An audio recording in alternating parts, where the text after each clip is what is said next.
Hey, Sherlock. Yes, you. Have you had your morning cup of coffee yet? Then put on your detective hat. It's time to work. Yeah. In 2 years, this dog is going to be twice as old as it was 5 years ago. How old is the dog at the moment?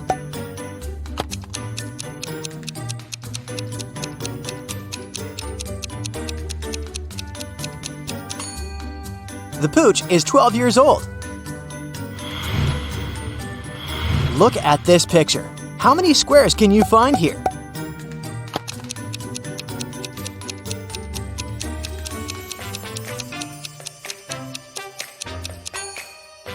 There are 11 squares in this picture. Kudos if you found all of them. Mia is 3 times older than Anna. 3 years ago, Anna was a year younger than Amelia is now. Olivia is twice as old as Anna. Put the girls in order of their age.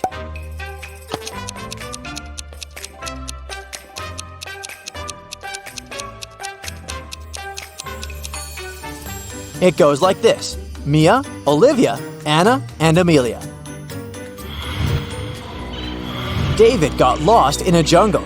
After wandering for hours, he came to a place where the path split into 3 smaller trails.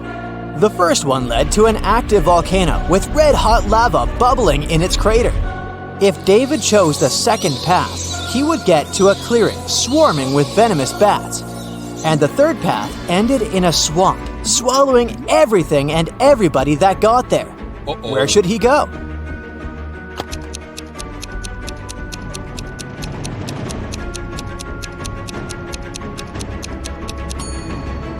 David should choose the second path. Most bats are only active at night. Plus, they almost never attack humans.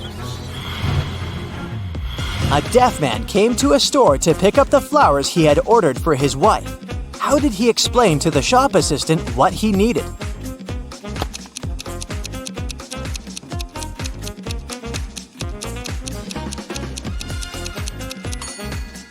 He just said so. He was deaf, not mute. Here's a joke to lighten the mood. Don't take it too seriously. Why do elephants have wrinkles?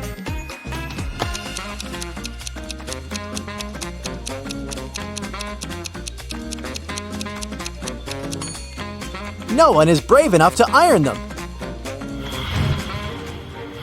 Now, let's check how attentive you are. Your task is to figure out which vampire is the real one.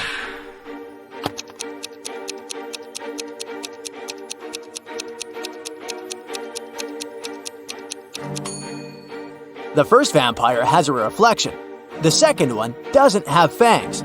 Only the third one is the real vampire. How about these mummies? Which one is real?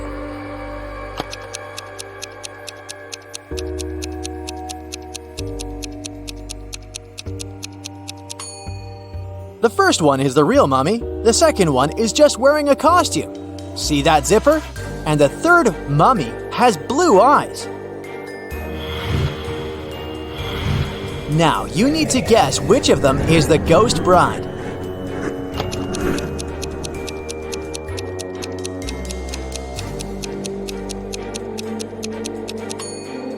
Have you noticed that the first one is sweating? The third bride is just wearing a costume, but the second one is the real ghost. She's slightly transparent. Which of these ladies is the real mermaid?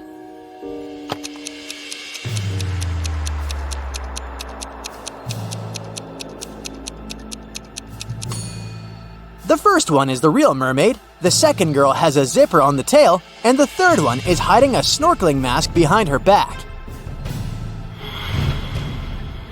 Your next task is to guess which of them is the real Leatherface.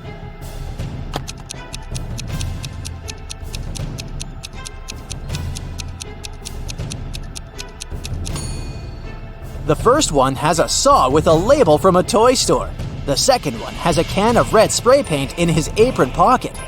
But the third one seems to be real. Which of these creatures is the real zombie?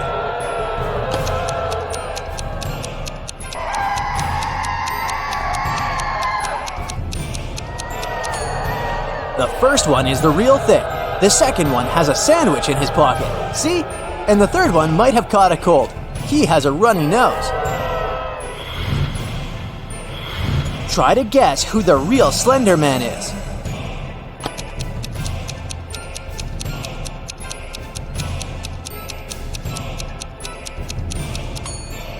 The first one has a very realistic mask on his face, but we can still see a gap between the mask and his body.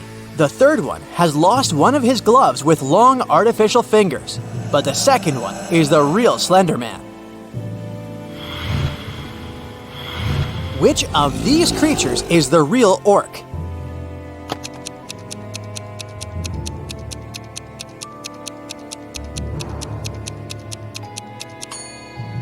The first one is the real orc, the second one doesn't have fangs, and the third one has a different skin tone on his face and body, so he must be wearing a mask.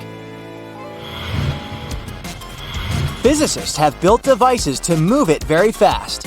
The last 7 letters of its name can usually be found in newspapers, magazines, and journals.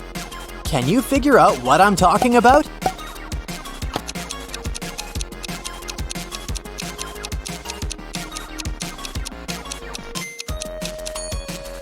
A particle. There are 3 playing cards in a row. You've got the following clues. There is a 2 to the right of a king. A diamond can be found to the left of a spade. An ace is to the left of a heart. A heart is to the left of a spade. Now, try to identify all 3 cards.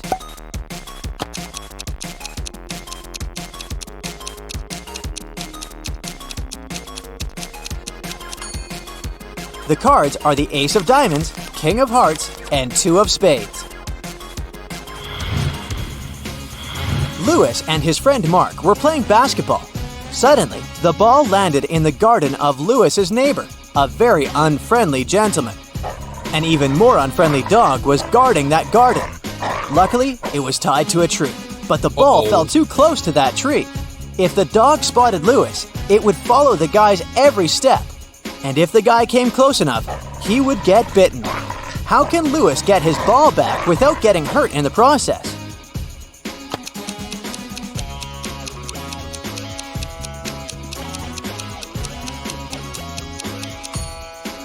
Lewis should walk around the tree, staying out of that dog's reach. The dog will keep following him until the entire length of the animal's leash is wrapped around the tree. Then Lewis should grab his ball and run away. The son of the dentist's father is talking to the father of the dentist's son, and the dentist isn't taking part in the discussion. Can you figure out these family ties?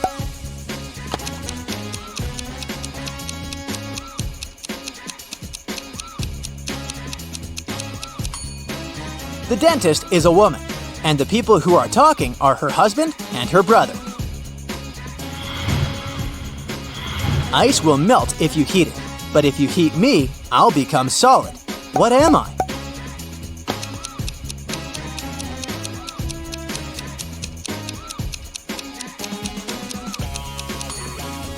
I'm an egg. You buy this thing to eat, but you never eat it. What is it?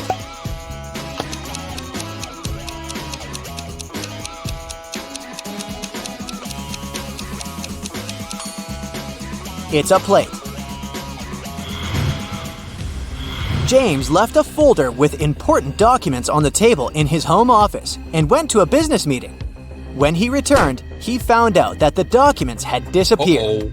James had 3 suspects. His brother said, "I've been swimming in the pool since you left. I haven't seen or heard anything." The cook replied, "Tomorrow we're having a party, and I've been preparing the food." The security guard told James, "Hey, I've been outside all this time, checking the garden for mice. Who knows where the documents are?"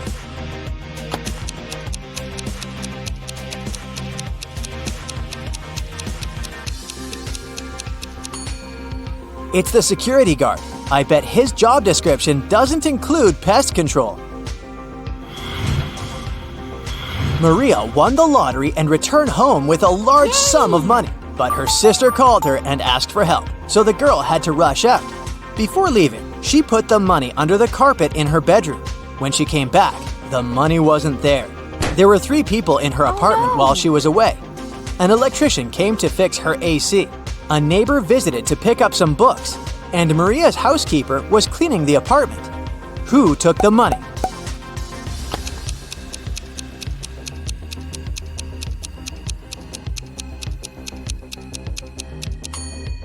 It was the housekeeper. She was the only person who had any reason to check under the carpet. You're trapped in a huge deserted mansion, far away from civilization. The windows are either boarded up or too high above the ground. The only tree that grows close enough to touch is too thin to hold you. The entrance door is also securely locked. You see 3 doors. All of them lead to freedom, but behind the first door, there's a raging fire. The second door hides hundreds of venomous scorpions, and behind the third door, there's a dark maze filled with different traps. What should you do?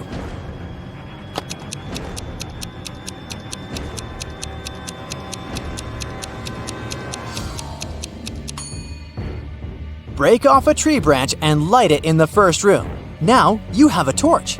Escape through the maze that isn't dark anymore. You're locked in a room with 3 doors. You can safely walk through any of them, but the doorknobs are the real problem. The first one is under high voltage and you won't survive touching it. The second is covered with dangerous poison. You can't let it get on your skin. And the third doorknob is so hot that it'll make your hand burn. Which doorknob should you try?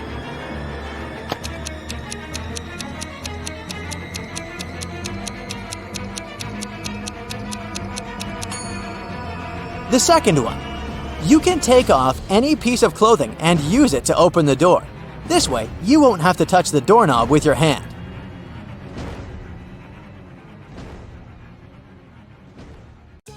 Hey, are you ready to test your brain power and see how much of it you actually use? Then, let's start.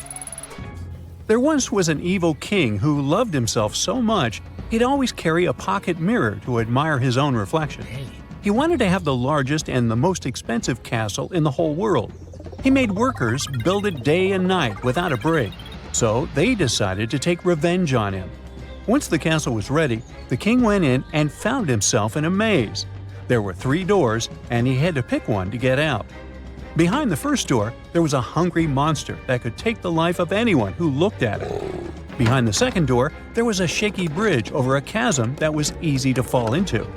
And the third door opened to a massive fire blocking the way. So, what should the king choose?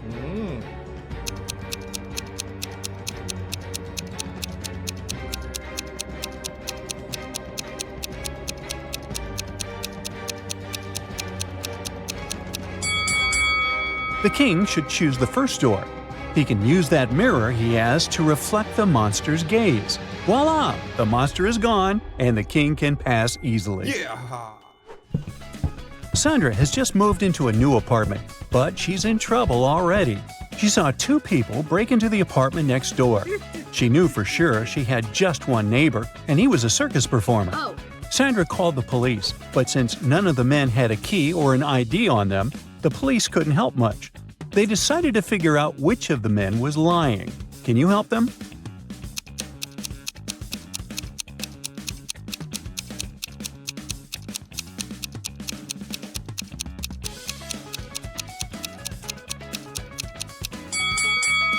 Although there's plenty of sports gear in the room, the real clue is the flower on the clown's hat.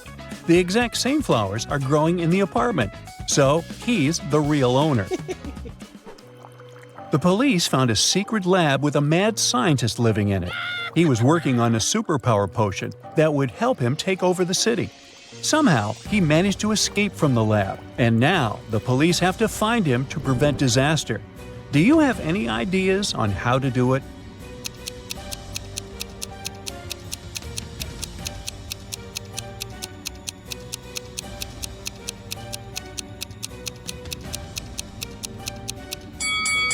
There are some flasks in the trash can. They must be the clue. And he must have left this weird gadget behind. Let's keep on searching. Here are some suspicious footprints. The mad scientist must have left them behind. Do you see him? There he is, hiding behind the car. Neil invited his best friends to his birthday party and ordered a cab for them so they wouldn't have to drive. Everyone had fun, but then it was time to open the gifts, and one of the boxes turned out to be empty. Someone must have stolen it. Oh no. Sue said, "I make more money than all of you together. Why would I steal that gift?" Nikki said, "I've just arrived, and you're blaming me for stealing something? Sorry for being late." Mimi explained, "I haven't even seen that blue box with a golden ribbon before. Who's lying here?"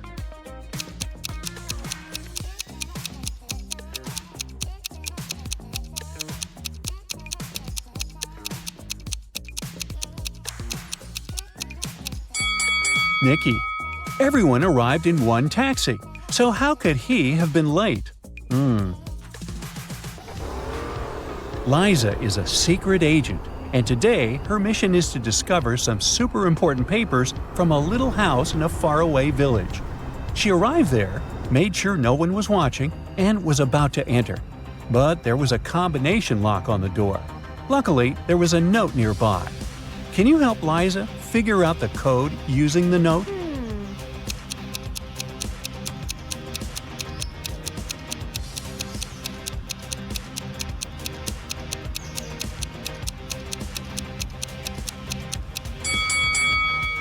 You have to count how many logs there are in each section of the house. The note has the order in which the numbers must be placed. So the code is 7834. Nick has just arrived home after a weekend at the polo club with his friends. Yikes! He just saw a burglar running out of his house. Nick tried to follow the stranger, but he was way faster, so Nick couldn't catch him. But he noticed the burglar was running towards the construction site nearby. He must be pretending to be a construction worker. Which of these guys is an imposter?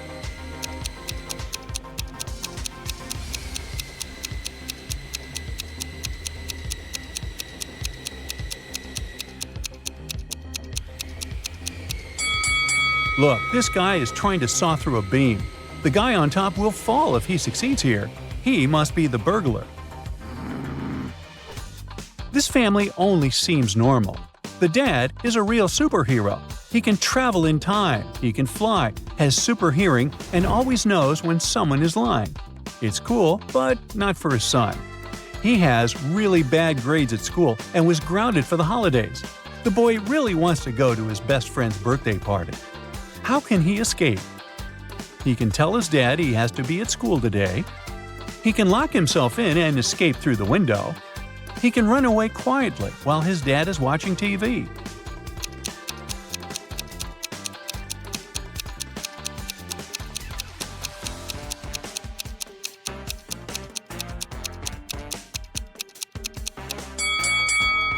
His dad will know when the boy is lying, and his super hearing will help him notice if his son is trying to run away. So, the only way out is through the window. Someone stole a famous masterpiece from an art gallery. 3 people were inside at the time of the crime: the head of the gallery, a maintenance person, and a visitor. The head of the gallery told the police, "I was in my office signing papers." The maintenance person said, "I was cleaning on the second floor and haven't noticed anything suspicious." The visitor said, "I was in the modern art hall and was looking at exhibits." The police immediately guessed who was lying. Can you do the same?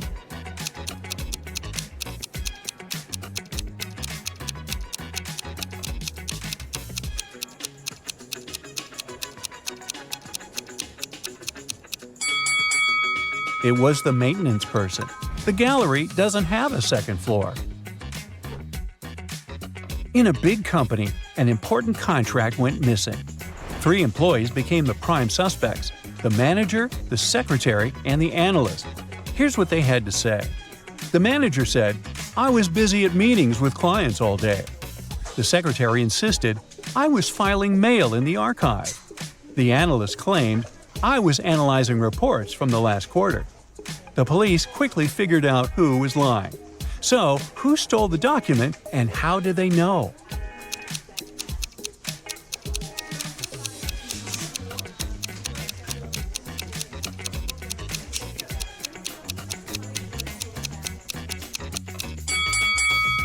It was the secretary.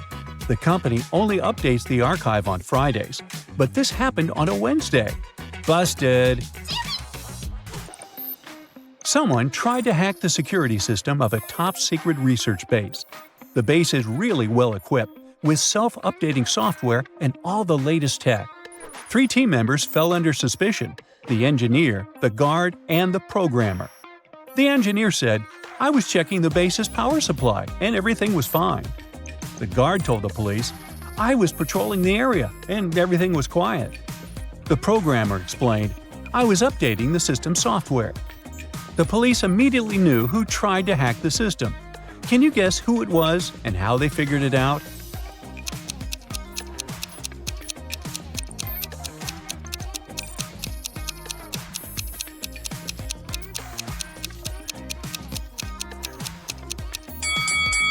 It was the programmer. The system updates automatically and doesn't need any help with it. An experimental chemistry kit went missing at school, and there were 3 main suspects: the chemistry teacher, a student, and the school principal. Here's what they said. The teacher: "I was prepping for class." The student: "I was reading a book in the library." Principal: "I was reviewing documents about new supplies." The police immediately knew who was lying. So, who swiped the kit, and how did they figure it out?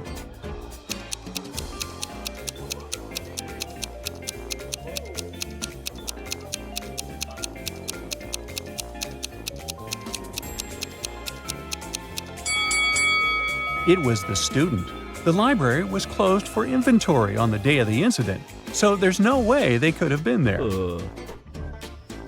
You've got 3 boxes, 1 with just apples, 1 with just oranges, and 1 with a mix of both. The problem is that all the labels are wrong. How can you fix the labels by pulling out just one fruit? Think it over.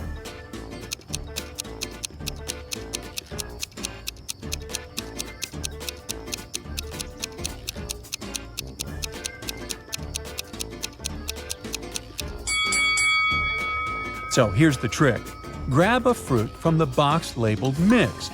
Since all the labels are wrong, this box actually has either just apples or just oranges. Let's say you pull out an apple. It would mean that this box is actually the just apples box. Now you've got 2 boxes left. The one labeled oranges can't just be oranges because it's mislabeled. And it can't be just apples because you've already found the apple box. So it must be the mixed box. It means the last box, which was labeled apples, must be the just oranges box. And there you go. You've sorted out all the boxes. So, John is hosting his monthly thematic dinner. Each month, he picks a different theme, and they spend the entire evening eating and laughing. He spent days searching the internet for one of the most difficult riddles he could find to give his friends a real challenge to solve. That's when he found the 4 glasses puzzle. His guests arrived, and he explained the rules of the game to them. They would each start the game with 4 empty glasses that were right side up. In each move, they would need to invert exactly 3 different glasses. To win the game, the person should be able to find the minimum number of moves to get all of the 4 glasses facing down. Hey, do you think you can beat John's guests in solving this riddle?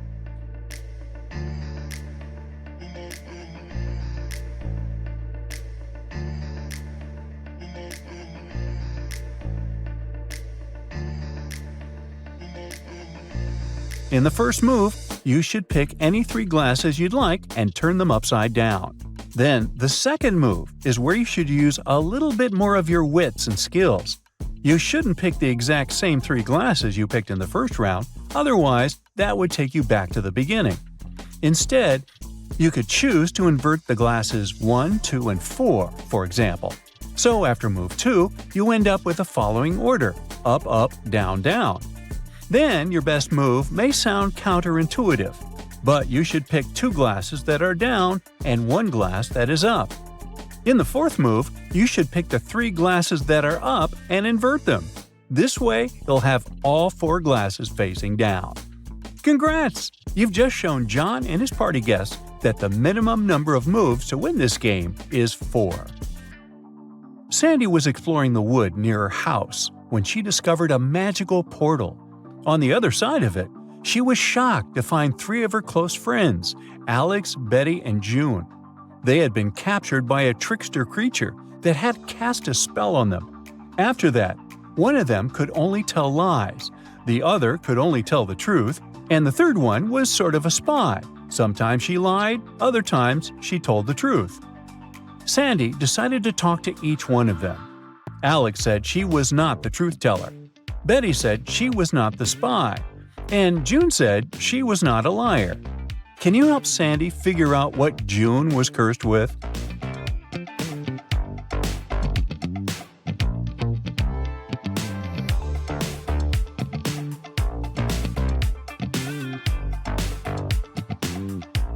Well, let's see how we can solve the problem. In total, there are 6 possibilities to consider, and we should start with the most obvious. If Alex was a truth teller, then she could not say that she is not a truth teller. She can't be the liar either, because then her statement would actually be true. So it's settled. Alex is the spy. If Betty was a liar, then she would be always lying. Saying that she is not a spy would actually be true. So this is a no-go. Since she can't be a spy, this means she's the truth teller. Bingo! This means that June is the liar. It was Blake's lucky day. He won $1,000 on a lottery ticket. Of all the things he could spend this on, he knew immediately that he wanted to spend this money buying his favorite chocolate in the world. The chocolate bar he loves cost $1, and since his luck just keeps growing, the local store is having a promotion. For every 4 chocolate wrappers he takes back to the store will give him 1 chocolate bar for free. Ooh, talk about abundance. How about you show off your genius and figure out the maximum number of chocolate bars Blake can get?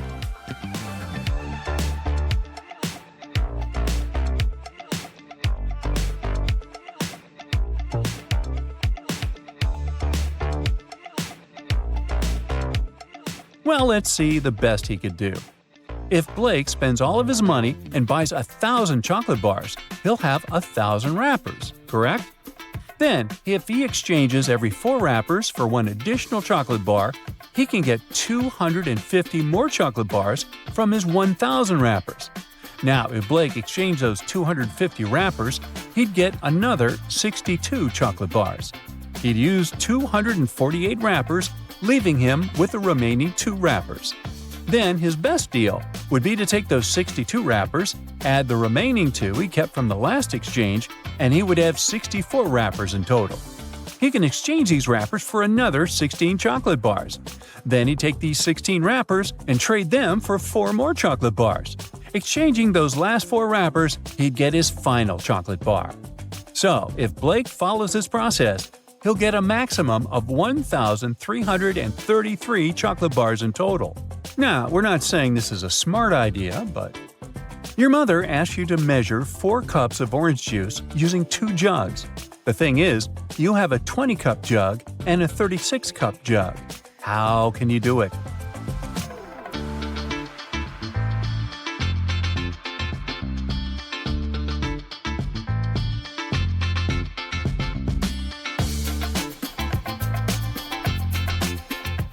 You need to start by pouring the orange juice into the smaller jug. Then pour all the juice from that jug into the 36-cup jug. This way, the empty space from the big jug would give you 16 cups. After doing that, you can fill the 20-cup jug using more fresh juice and pour that liquid into the 36-cup jug. That way, you'll fill the entire 36-cup jug, and what's left in the smaller jug is the 4 cups of juice your mom asked for. Then you can start an orange juice stand. Sophie's aunt, Clara, bought a bottle of perfume for her niece's birthday. Unfortunately, Sophie couldn't keep it because her sister Mia is terribly allergic to perfumes. Sophie brought it back to her aunt, who had purchased it for $65. And Clara then sold the perfume to someone else for $80. But then she remembered she had another niece, Lily, so she bought it back from the lady for $70. However, Lily turned out to be allergic too, So Aunt Clara had to sell the perfume again, this time for $60. Did she make any profit in this whole situation?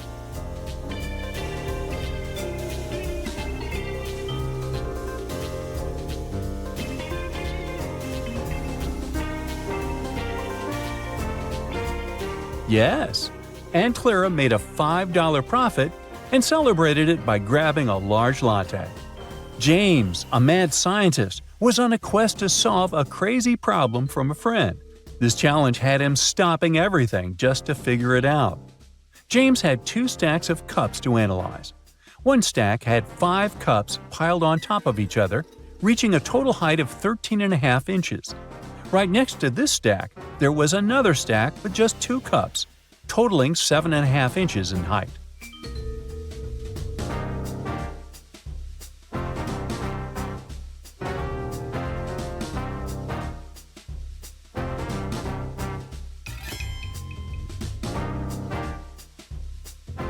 James needed to figure out how tall a single cup was. At first glance, it might seem like you could just divide the total height by the number of cups, but that wouldn't work here. Instead, James thought about the problem differently.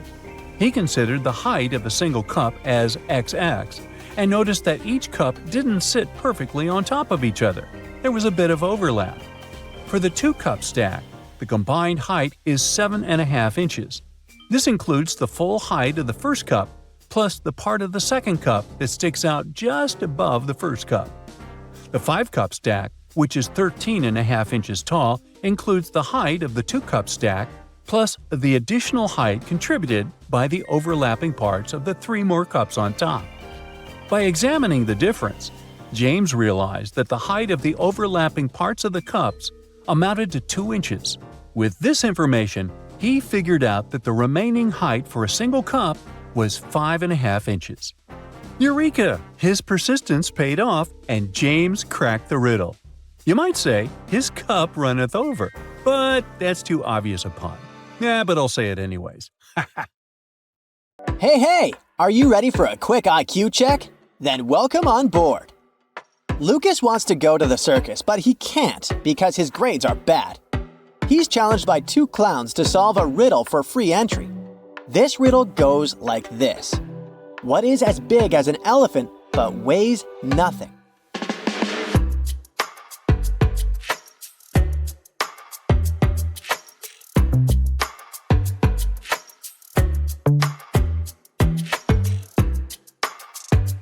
The correct answer is the elephant's shadow. A shadow can be as large as the object casting it, yet it has no weight. A wealthy singer, Robert Mars, was attacked in a luxury hotel room. The detective invited to investigate this case questions several suspects. The hotel chef claims that he was cooking a special dish for Robert when the accident happened. The bellhop says he was busy with luggage because many new guests arrived at once. And the maid states that she cleaned Robert's room in the morning, and at that time, everything was fine. Have you guessed who's behind the attack?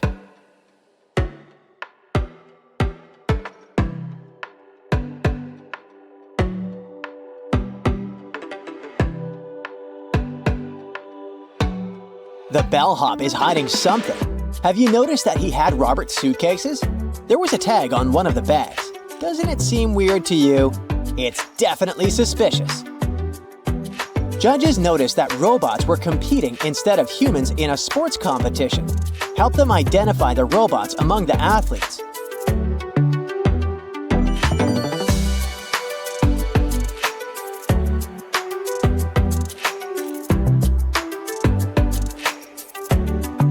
Have a look. This athlete has visible gears in her head.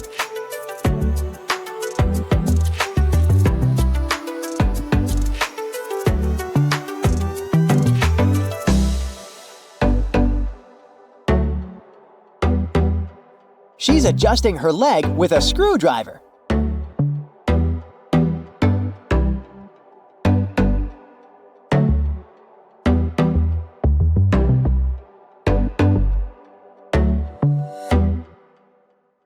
This one is wearing a mask. She must be hiding robotic features. A mad scientist caught Diana and locked her in a small room. There were no windows and the door was locked. But there was a note on the table. It was from the scientist. JFMAM. JASOND.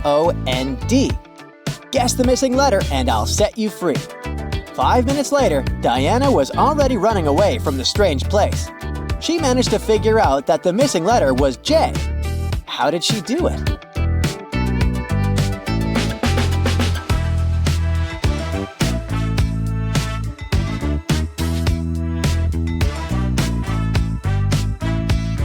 Those were the first letters of the month from January to December, and the sixth letter, J, stood for June.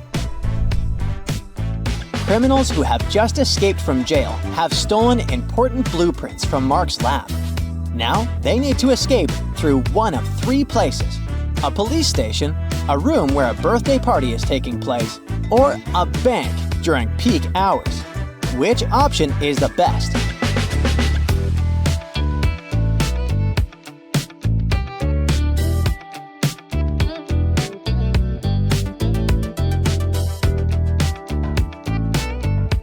The birthday party. The thieves in their orange jumpsuits would blend in best since their bright costumes are quite common at such gatherings. They'll likely seem less suspicious there. Look at these people attentively. Can you figure out who's not from Earth?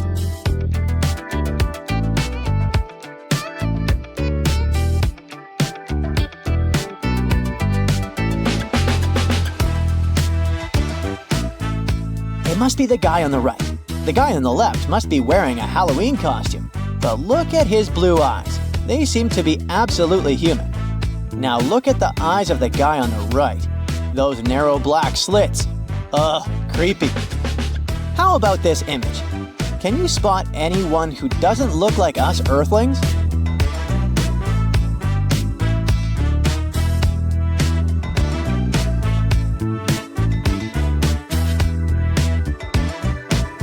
It's that lady on the left. Have you noticed a couple of extra eyes hiding in her hair? These Formula One drivers are about to take part in a race. Which of them is from another planet?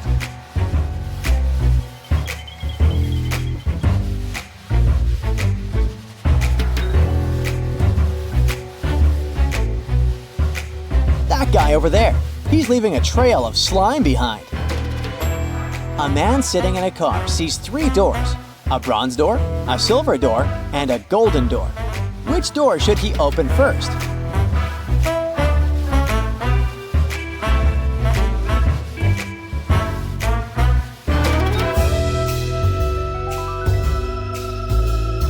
Surely, he needs to open his car door first.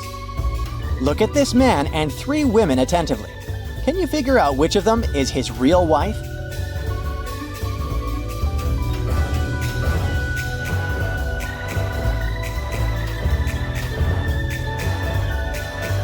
It must be the girl on the left. Look, unlike the other two girls, she has nothing in her hands. At the same time, the man is holding a purse, which, to be honest, isn't his style at all. Why did they kick Cinderella out of the football team? To crack this riddle, you need to think outside the box.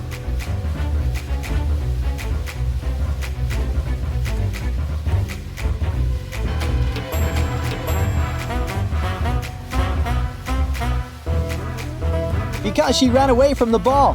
Haha, gotcha. Matthew reported seeing a vampire on his street. The detective came to investigate three new neighbors. Kevin had just moved there after divorcing his wife. Sam bought a house in the neighborhood after earning a lot of money. And Farley moved there to escape the hustle and bustle of city life. Have you guessed which of them is the vampire?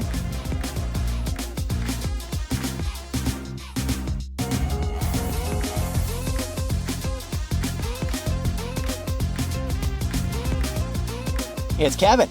You see, Sam is talking to the detective outside in the sun, and Barley has a mirror in his house. Vampires can do neither of these things. It makes Kevin suspect number one. Raphael, an agent, must disable the alarm on an alien ship by pressing 4 correct buttons simultaneously. Can you help him figure out which buttons to press?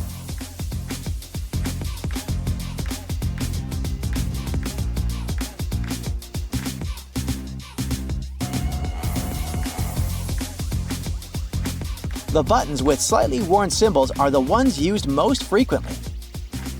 I'm nothing more than holes tied to other holes. At the same time, I'm as strong as steel, but not as stiff as a pole. What am I?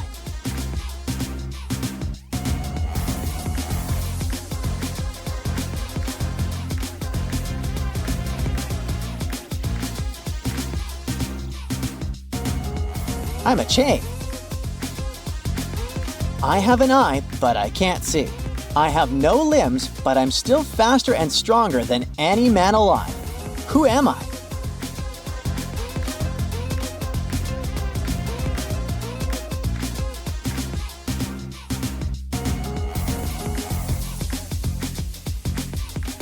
I'm a hurricane. At around 8 p.m., Melissa was walking in the park. Suddenly, she saw a guy lying on the ground. His bike was nearby, in the bushes. Melissa helped him sit up, and he told her that he'd been cycling through the park when someone had thrown something at him. He fell down and blacked out. Melissa had 4 suspects. Hannah said she'd been on a morning run and hadn't seen anything. Ryan said he'd taken his dog for a walk and they'd been in another part of the park. And Michael and Laura said they'd come to have a picnic and had been busy with the food. Do you know who's lying?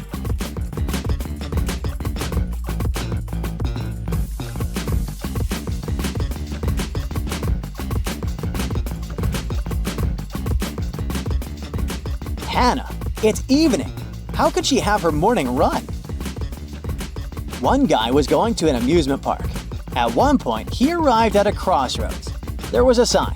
Blueville, right. Amusement park, left. The guy stood there for a while, and then, terribly upset, he went home. Why?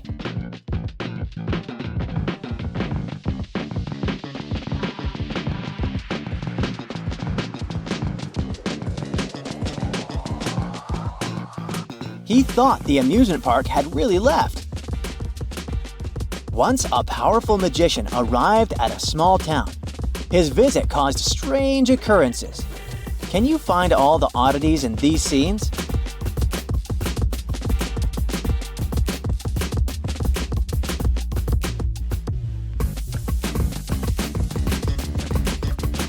Okay, let's start with those crosswalk lines. They're painted incorrectly. Then, a disembodied hand over there is writing by itself. Ugh, creepy.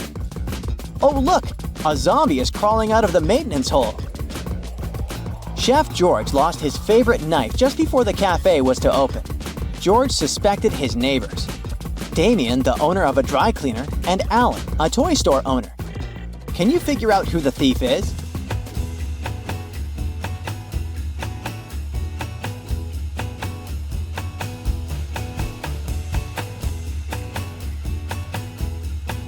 Damien is the thief. Have you noticed George's knife in one of the washing machines in Damien's dry cleaner? It might be an attempt to sabotage the cafe opening. Billy brings some of his mom's jewelry to school. Sam, a feared bully, steals this jewelry and hides it like a pirate treasure. Luckily, Billy finds a map in Sam's bag. The instruction says, make 15 steps south and 5 steps east to find the treasure. But even though Billy follows the instructions to a T, he can't find the jewelry. Why?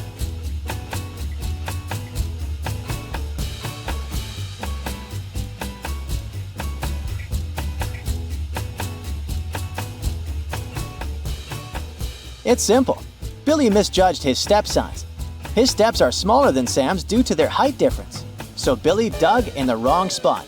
But if he adjusts the step size, he will definitely find the treasure. Police officer Cheryl Adams was walking along the river, taking some pictures she needed for her case, when a man crashed into her. The man started to apologize.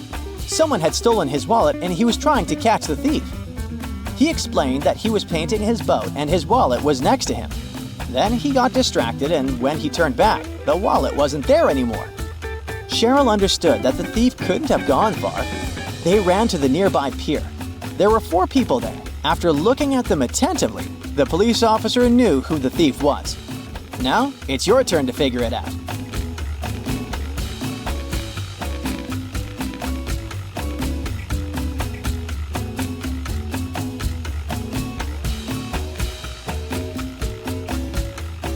It's the man who's talking on the phone.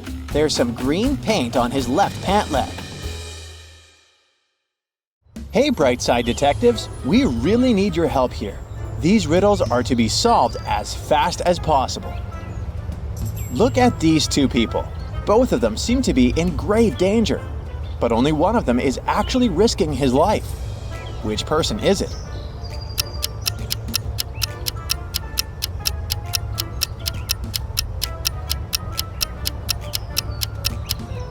The gentleman with the cane is out of danger. He'll figure out that the edge of the cliff is ahead with the help of his cane. As for the man engrossed in his smartphone, he might not notice the edge of the cliff and fall down. While swimming near the shore, Mark has come across 3 young ladies. What the guy doesn't know is that only one of these women is not a mermaid. How can he understand who is who?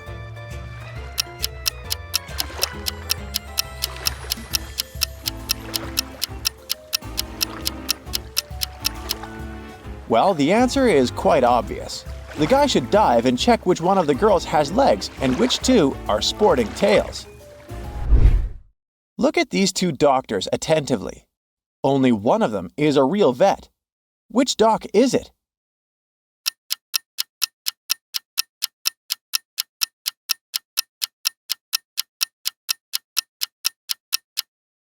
The real vet is wearing gloves.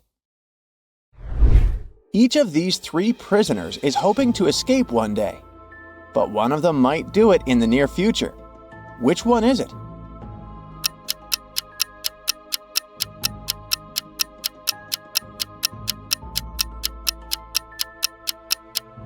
The guy who's peacefully reading a book must be planning an escape.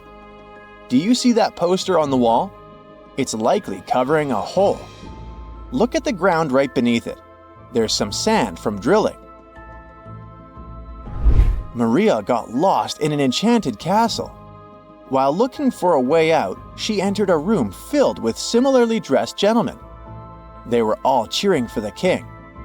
Oh, maybe he could help Maria get out of the castle. But how can the girl figure out which of these men is the king?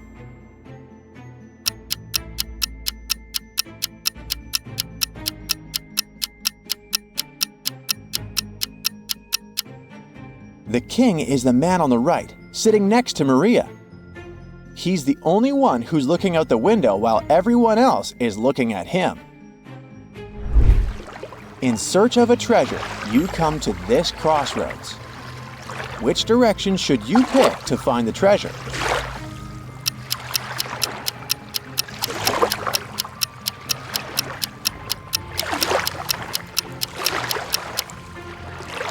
The answer is actually carved on the stone. Turn the inscription upside down, and it'll say South. David woke up in a hospital with no memories whatsoever. Soon, 3 girls rushed into his room. Each of them claimed to be his only sister. Can you help David figure out which of these ladies is telling the truth?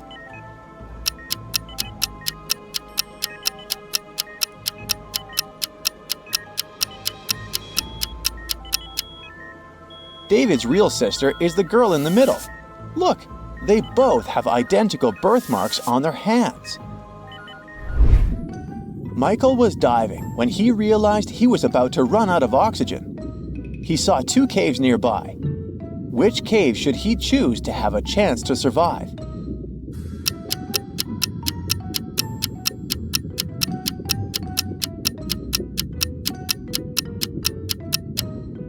He should opt for the left cave. Have you noticed those bubbles of air coming out of it?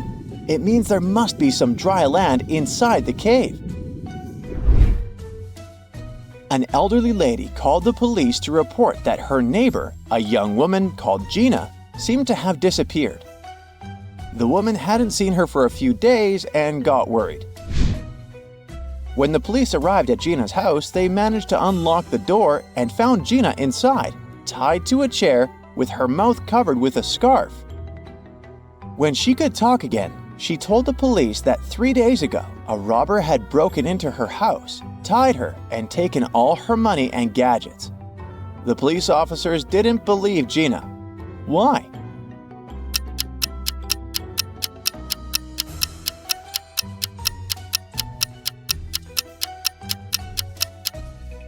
Look at the date on the calendar, over there on the wall.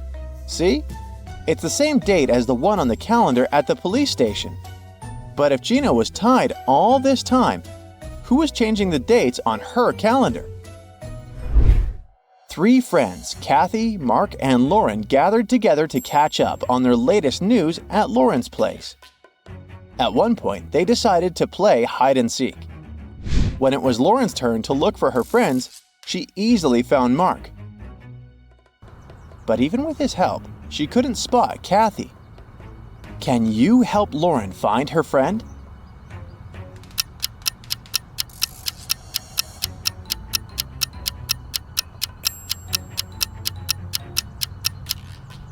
Kathy took her task seriously. Look, she's hiding in a trash can. Megan invited her friends to a restaurant to celebrate her birthday. They had a lot of fun. Megan got the best birthday present ever, a ring with a large diamond. But suddenly, the room plunged into darkness. After several minutes of total confusion, the lights came back on. But Megan's ring was gone. Look at the image attentively and try to figure out who stole it.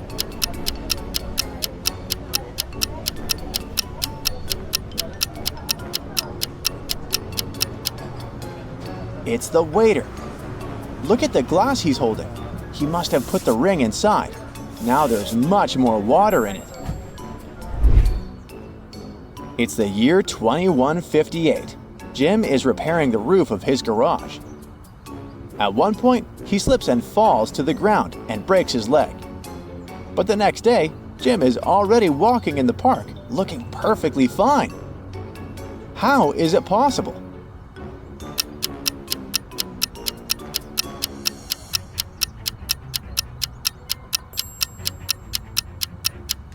Jim is a robot.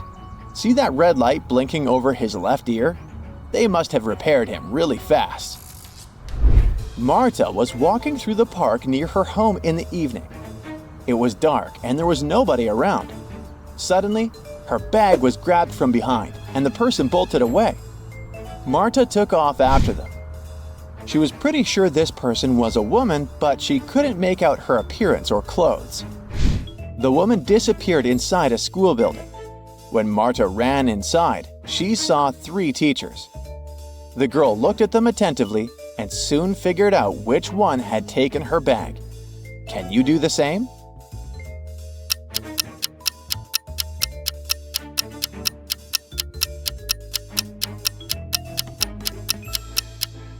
The woman in the middle wouldn't be able to run with the cast on her leg. The one on the right doesn't have anything in her hands. Where would she hide Marta's bag so quickly? But the woman on the left has a big shopper bag on her shoulder. A real teacher wouldn't need to carry it in the classroom.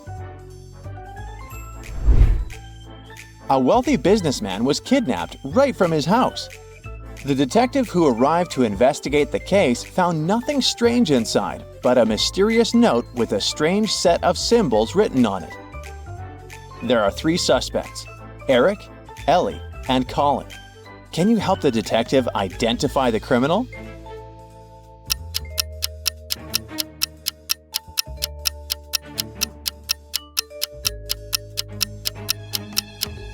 The culprit is Ellie. Her name is the one coded in the note. Susan worked in a clothing store that sold expensive designer items. One day, she discovered that someone had stolen a pair of pants. Look at the people who were inside at that time. Try to figure out who the thief is.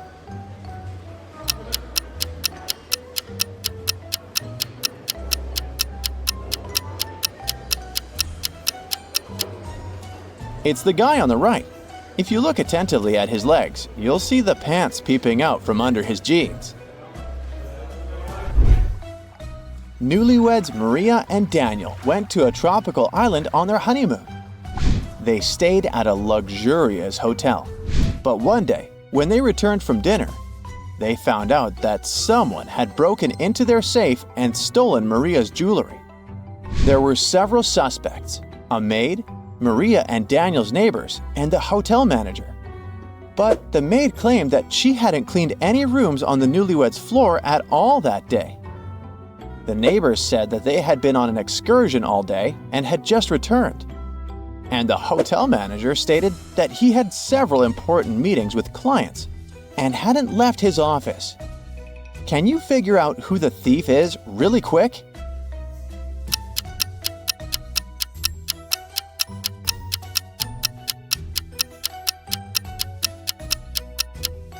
The neighbors stole the jewelry. Have you noticed a bolt cutter in their bag? Why would they need it on an excursion? David worked at a construction site. Once, someone attacked him, and the unconscious man was taken to a hospital. Police officers who arrived to investigate the case had 3 suspects: Alex, Ryan, and John. Alex said that he had been putting tiles on the roof when the accident happened. Ryan confessed that he'd been sleeping under a tree. And John claimed that he'd been laying bricks at that time. Who's lying?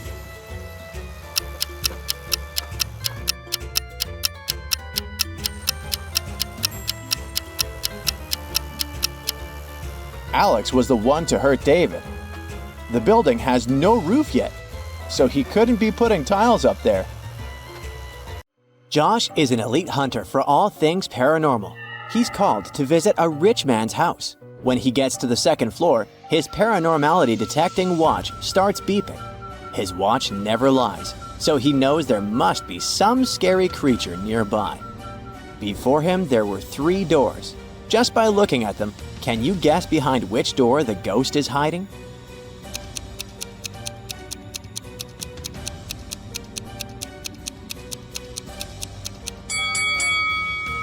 Let's see. There are footprints leading to all 3 doors, but the footprints leading to door B are uneven. So this could be the ghost trying to trick Josh. He walks inside the room and encounters a werewolf. Yikes! After this successful mission, he gets on his motorcycle and drives home. But when he stops at a red light, his paranormal watch starts to beep again. The watch is even more sensitive to ghosts, so he senses there must be one nearby. Take a look at the image. Do you have any clue where the ghost might be?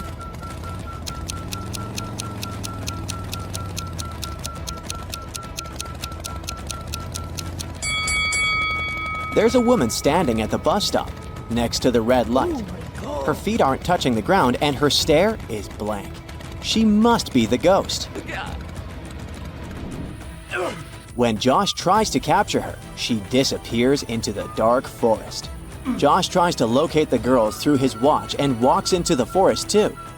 The watch shows him 3 routes, A, B, and C. Can you guess the correct one?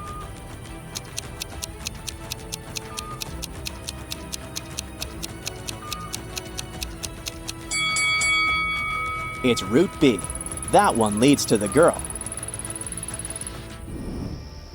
Josh follows the route, but it leads him to a meadow with different trees. Take a look at the image. Can you guess where the girl is hiding? Tree A or tree B?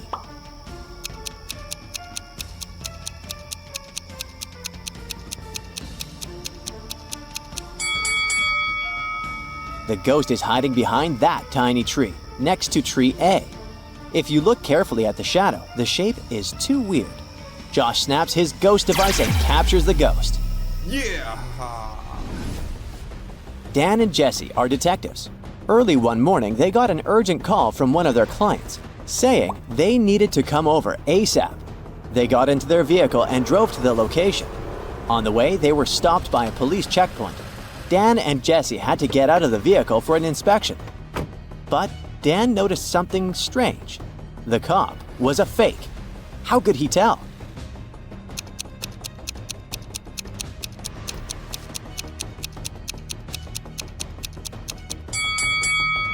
The cop was wearing a ripped shirt, but that was not the real issue. His badge said City Police with a U instead of an O. Big trouble there, buddy. Three vehicles are racing each other for a $20,000 prize. They're driving on a dangerous road, and each of them has their obstacles to overcome. Take a look at the image. Which vehicle is going to win the race?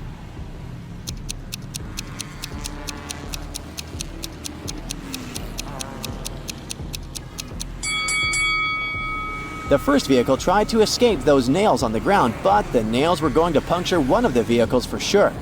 The third driver may try to contour the obstacle in front of him, but that will make him lose time. The one in the middle has the most chances of winning, since he's large enough to go through that hole. Maya and Rob are a couple famous for robbing expensive stores. One night, they decided to break into the town's most famous jewelry store. In the middle of the night, they arrive in front of the store and see there is a complex lock system protecting the store. Rob pulls 3 keys from his toolbox. One of them opens the lock, but if they use the incorrect key, the alarm will go off. Take a look and give it your best guess to find the correct lock.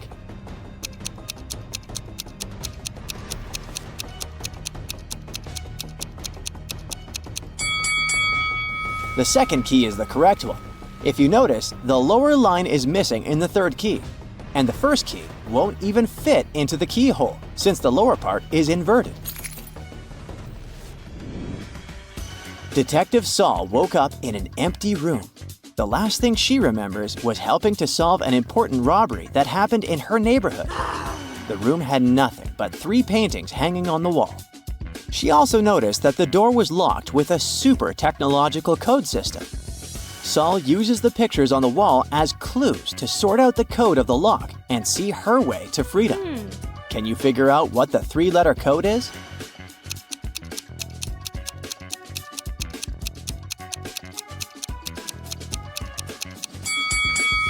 The code is ICE. All 3 frames are related to ice. She puts in the code and it works. She's free! Yes! Jenny, Beth, and Prim are sisters. Their father tells them he needs to decide who's going to be the heir to the biggest amount of money he leaves behind. He tells them to boil water. The kettle of the daughter whose water boils first will determine who becomes the heir. They all start boiling at the same time, but the youngest's kettle boils first. Why?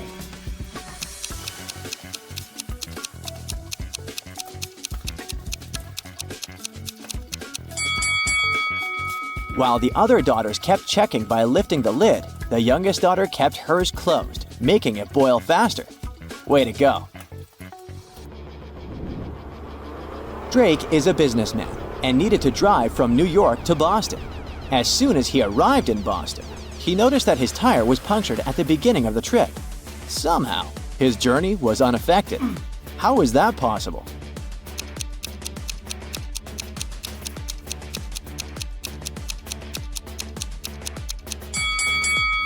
The punctured tire was his spare one. Mary and Anna grew up in a middle-class suburban family. After they graduated, both of them moved to New York City to follow their dream jobs.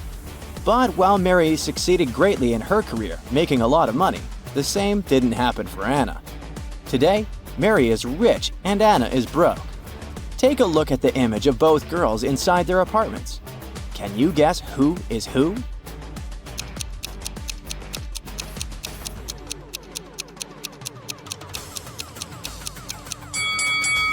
Anna is the one on the left. Although she looks like she owns some nice stuff, all of her home decor has price tags on it, so she's probably planning on returning these items to the store.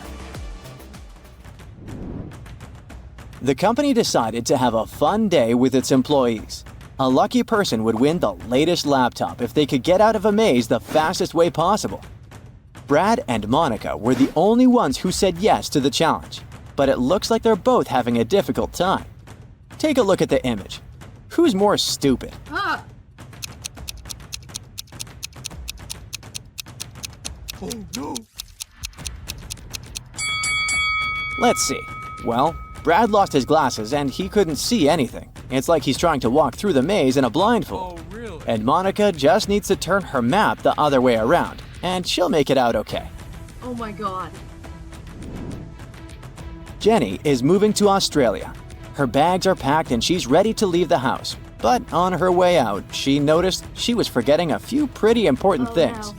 She needs to find her passport, her phone, and the note with the address of her hotel. Can you help her find these items?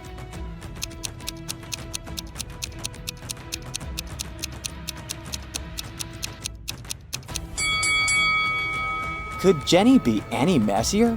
Her phone is thrown on the floor next to the couch. The note is tucked in between a couple of books on her shelf, and her passport is next to the center table's feet. Yikes! Harry is out on an important mission. He is a young new musician and he sent one of his original songs to a producer. The producer wanted to release the song without giving Harry any credits, so Harry decided to hack the man's computer. When he accessed his IP, a strange code appeared. Harry needed to decipher the code in order to break in. Take a look. Can you figure out what the code stands for?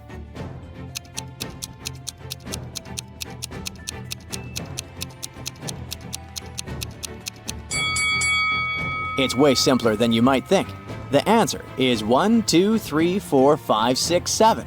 All the numbers were shown with their mirror reflections. Easy peasy. Detective Sean arrived at a robbery. Someone had stolen from an Apple store. While Sean was talking to the security guard, he noticed the security guard was one of the robbers. How did he know?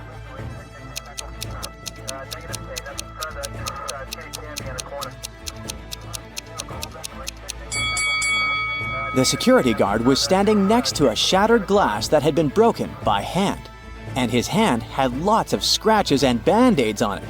He probably took advantage of the situation and took some things for himself. Mark worked in a secret laboratory that had super strict rules. Once, he got so engrossed in his experiments that he missed the end of the working day. It meant he got locked inside and could only get out of the building through one of 3 doors. But one exit was guarded by a bear. Near the second one, a large and furious dog was pacing on a leash, and the last door was blocked by an armed security guard who would never go against the rules. Which door should Mark choose to spend the night at home?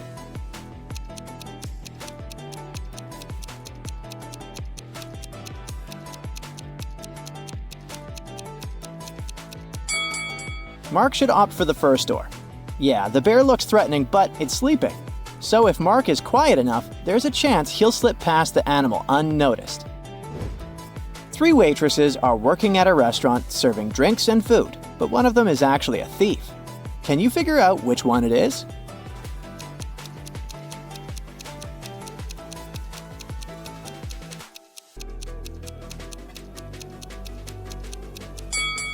It's that girl in the middle. Have you paid attention to her handbag? It's Dior. Who would have been wearing a designer bag while working in a cafe? She must have stolen it a few minutes ago. Look at these people taking part in a business meeting. They look elegant and well off, but one of them is actually an undercover police officer. Can you spot them?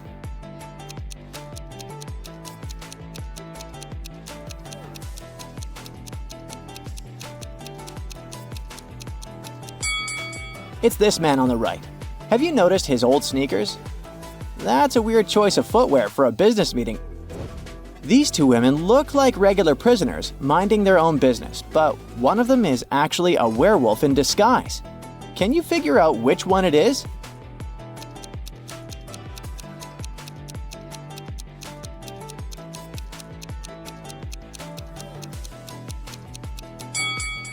It's the girl on the left.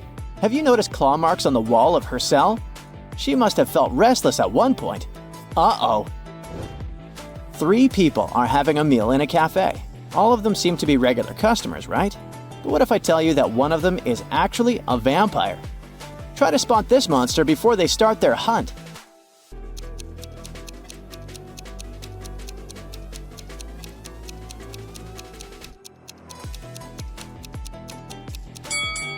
It's that woman on the right. Look, the girl on the left is eating pizza with garlic, so she can't be a vampire. The man in the middle is reflected in the mirror hanging on the wall behind his back, so it leaves us with the woman on the right. Damien went on a long-awaited sea cruise. At first, everything was going great, but Then a young girl, Alex, who was also on the cruise, disappeared. The ship immediately changed course and stopped at a port. Police officers arrived and questioned the passengers. After the interrogation, they had 3 suspects. When Damien looked at them attentively, he realized who was behind the girl's disappearance right away. Can you figure it out too?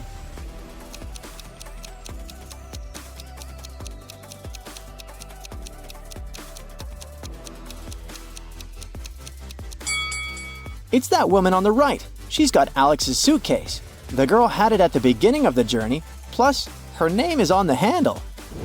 A young geography teacher disappeared on the first day of school. The police have 3 suspects: the headmaster, the PE teacher, and the janitor.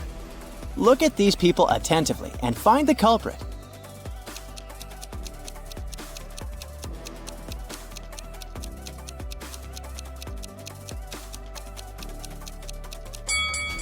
The janitor is behind the geography teacher's disappearance.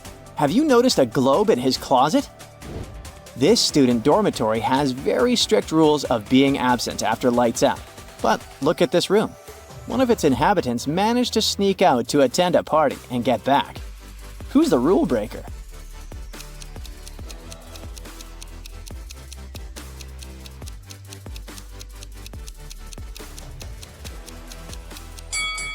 It's this guy on the left. Have you noticed a glow stick bracelet on his hand? Look at these 3 zombies. One of them is not as bad as it seems. Can you figure out which zombie isn't dangerous?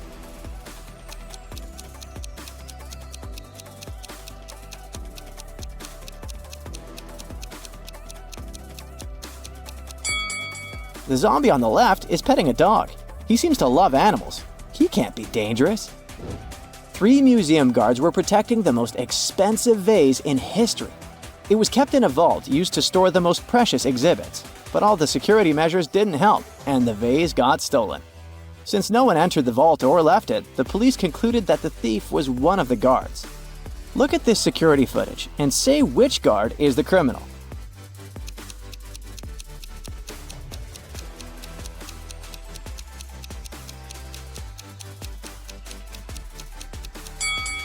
It's the 3rd guard. In the footage, he didn't move even once, which is impossible for a breathing human. He must have messed with the footage by altering the recording of himself. David moved to a small town and decided to get a tattoo to celebrate this new stage of his life. There were just 2 tattoo parlors in the town. One was dark and gloomy. The equipment was old, and the tattoo artist himself had a sloppy tattoo on his back. The second parlor was bright. The equipment was shiny, and the tattoo artist had a beautiful, skillfully made tattoo on his back. Strangely, David chose the first tattoo parlor. Why?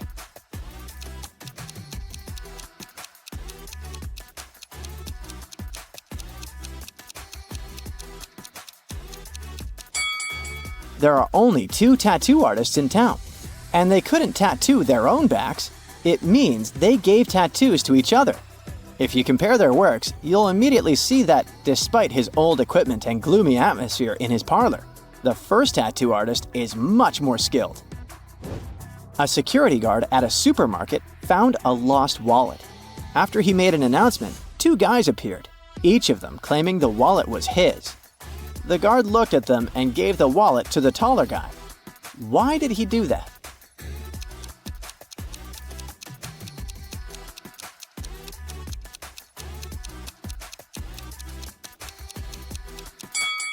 Look, his belt is in exactly the same style and made of exactly the same material as the wallet. It must have been a set. The wallet and the belt were sold together. Alice got lost in the woods. After wandering for a while, she saw a mysterious castle. When she entered it, the owner of the castle immediately showed up. He made an offer. Alice could answer his question and he would show her the way home before midnight. But if she lost, she would stay in the castle forever. Alice agreed. There were 4 mirrors on the walls. Each mirror had a reflection of some mystical creature: a dragon, a vampire, a mermaid, and a zombie. Alice needed to figure out which reflection wasn't real. Can you help her?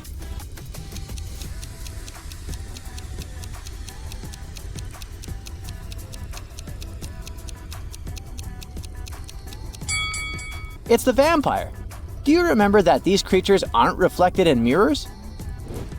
Michael was getting ready for a long-awaited date, but when he arrived, he was shocked to see two identical girls. They both claimed to be his date.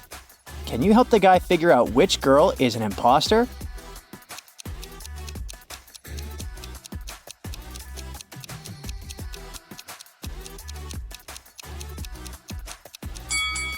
The girl on the right isn't human. Have you noticed that she has two left feet?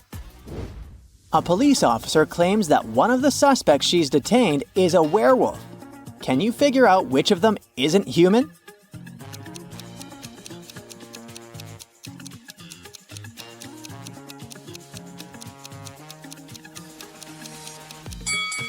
The police officer herself is a werewolf. Look at her hands. She actually has not nails, but claws. Both of these women claim to be this kid's mother, but one of them's lying. Think hard and expose the fake mom.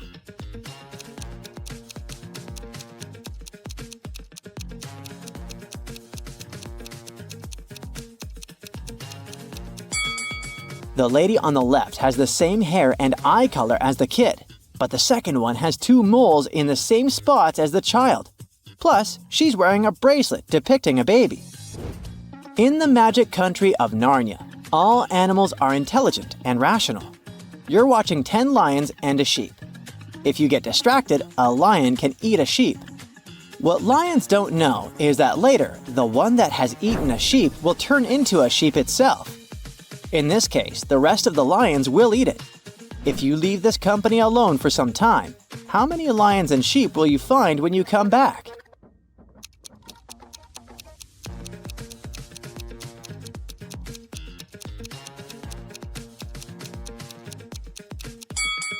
When you return, there will be 9 lions and 1 sheep. The main thing here is that all the animals are rational. Once the lion eats the sheep and turns into a sheep itself, the rest of the lions will understand the consequences and prefer to stay in the safety of their natural form. So, our guy James here had passed all the first stages of the entrance exam for the Superhero Training Academy. For the final stage, the committee was going to test if he was able to determine who to save first in urgent situations. So they showed him a few images and wanted him to decide who was really in danger. Can you help him out? Here are the first 2.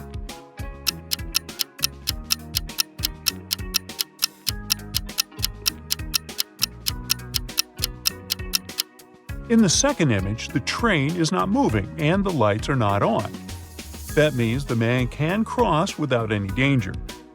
As for the woman taking a bath and trying to dry her hair, well, it's not wise to use electrical stuff in the bathtub, so James should save her first.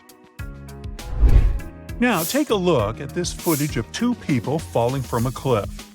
Can you help James detect who is in real danger here?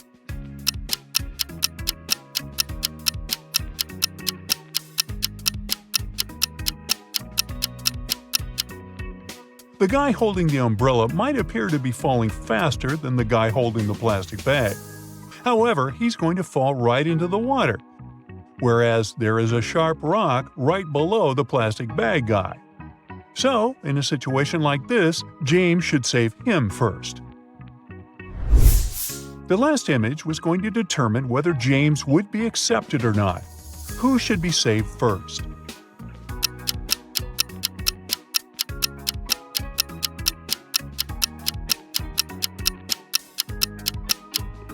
The lady absorbed in her phone in the second image is safe, because even though the traffic looks busy, the lights show a clear walk signal and cars are stopped.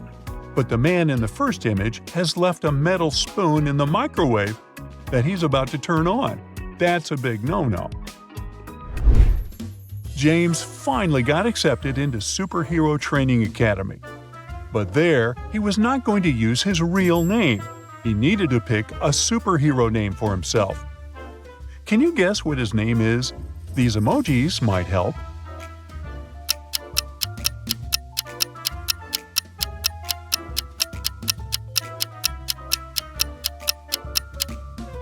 His superhero name is Thunderbolt Titan. Ooh. It was time to graduate. At the ceremony, the headmaster of the academy wanted to reward Thunderbolt Titan for finishing first in his class. He presented him with a mysterious chest containing a puzzle. Inside awaited a new suit, a cloak, and a high-tech gadget, but only if Thunderbolt Titan could crack the code. Can you help him solve the puzzle and claim his rewards? Look at the number sequence. What comes next?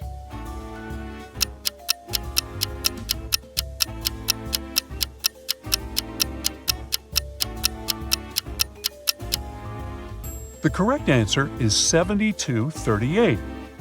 You just have to move the last number to the front.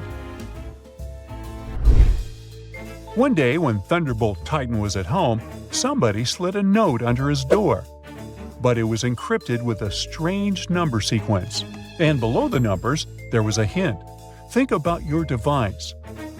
Can you help decode the mysterious message?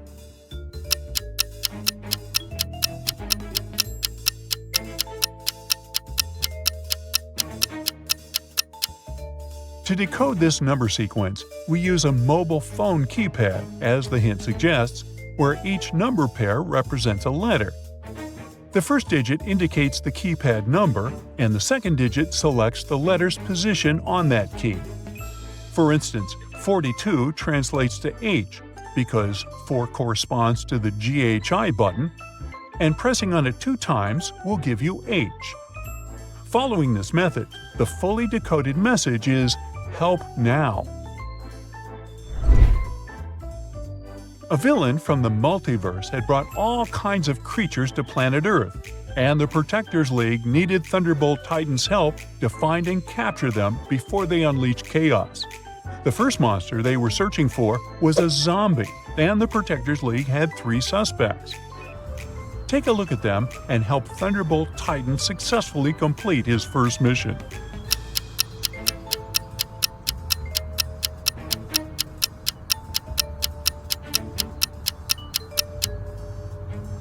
The first person looks all dirty, but she was probably working in the garden. The second lady's grocery bag is leaking juice, not blood. So the third person must be the zombie, because the living don't wear hospital tags on their ankles. The second creature the Protectors League was searching for was an extraterrestrial being. Take a look at their 2 suspects. Who is the one hiding from the League?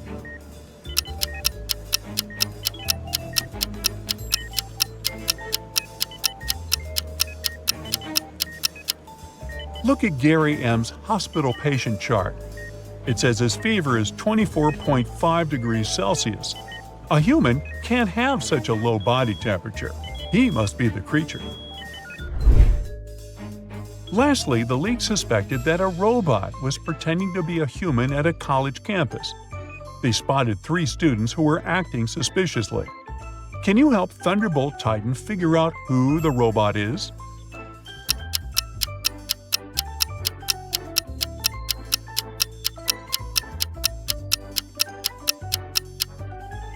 You might think it's obvious that the third student is a robot, but he only has a super realistic-looking robot tattoo on his arm. The first student has a blinking red light inside his shirt's pocket, but that's just a camera. On the other hand, the second student has a USB port on one of her fingers. She must be the robot. To the Protectors League's surprise, there was a 4th monster who had escaped their attention. And at the headquarters, they got an emergency alarm that it was creating mayhem at the amusement park. Thunderbolt Titan immediately rushed there.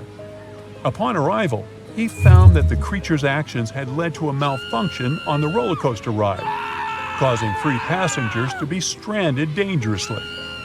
Which one should Thunderbolt Titan save first?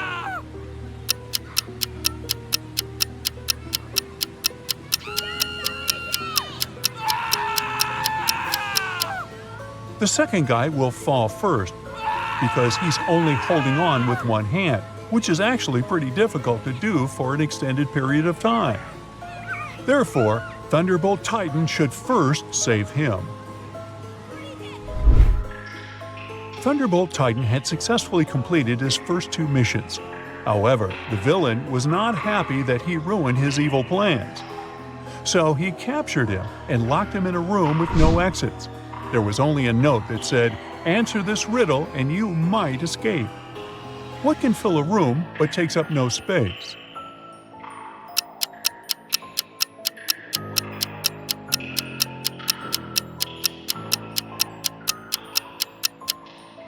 The answer is light. Even though Thunderbolt Titan answered the riddle correctly, nothing happened. The villain had tricked him. He had to do something, so he used his superpowers to open 3 portals for himself. However, he didn't have great control over his magical portal power yet. So, all the portals led to tricky places. The first one opened to a jungle full of all kinds of wild animals. The second one opened into the middle of a desert planet, and the third one opened to the edge of a steep, rocky hill. Which one should he choose?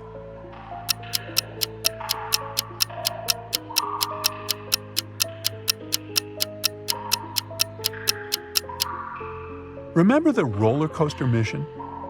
Thunderbolt Titan can fly, so he can choose the third portal and fly to safety from the steep hill. One night, Thunderbolt Titan was patrolling the city when he received a distress call. A woman had been attacked by a purse snatcher, and during the struggle, she fell and hit her head. She was now in the hospital room without her bag and her memory. The police officer informed Thunderbolt Titan that there were 3 men outside her door, all claiming to be her husband. Can you help Thunderbolt Titan figure out who is telling the truth?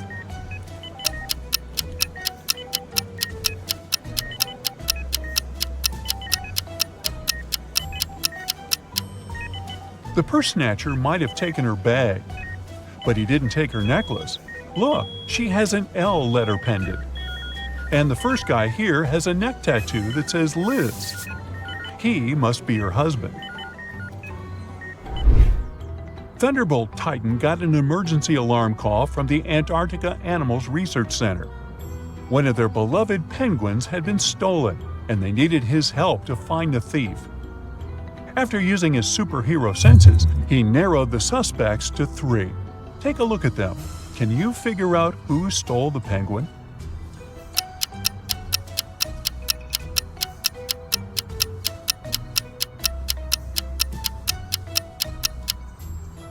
The second lady looks like she's hiding something under her skirt, but she's just pregnant. The third guy's backpack looks bulky, but see the flight tag attached to it? That's just his carry-on. But the first guy is hiding raw fish inside his tote bag. That must be to feed the penguin, so he's the thief. During a championship race, one of the cars was suspected of being sabotaged. Thunderbolt Titan was called to the scene to help identify which one with his scanning power. Can you figure it out before him?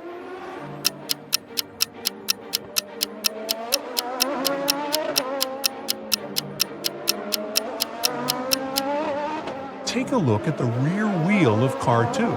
It's slightly wobbling, even though the car is stationary. Uh-oh. I've got a bunch of new riddles for you, oh great detective. Concentrate and crack them all like nuts. Look at this picture very attentively. One of these people attacked the artist, but can you figure out who it was?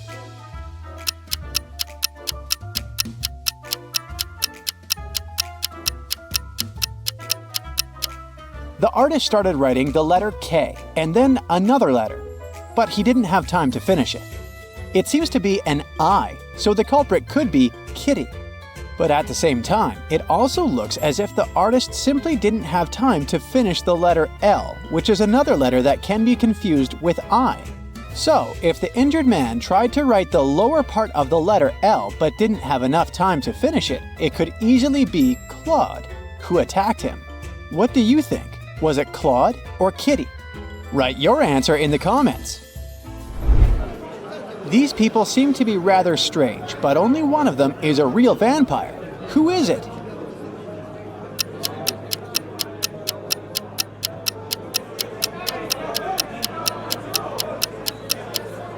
All of them are drinking something red, but it might be just some pomegranate juice. The girl on the left has a blood-red streak next to her mouth, but it might just be smudged lipstick. The man has weird teeth, but they could be artificial. As for the woman on the right, she must be the vampire. Have you noticed that she doesn't have a reflection in the mirror? This couple is about to get married. What a happy event. But not everything is rainbows and butterflies here. One of the people in the picture is actually an alien. Have you spotted this guest from another planet?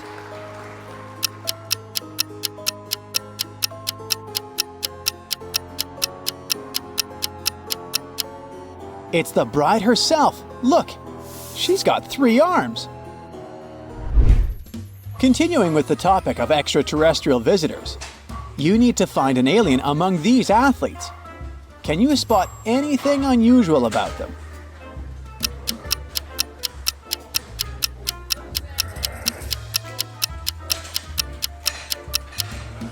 The guy on the left must be an alien. He's got 2 left hands. Yikes. Creepy. Now this guy seems to be lost and confused. There are 2 doors in front of him, and both ladies seem friendly. But one of the doors isn't safe to enter. Which one is it?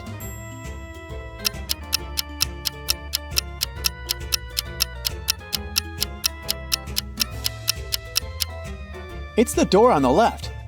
This glamorous lady is offering the guy a ride, but do you see that strange decor in her apartment? Especially the skull?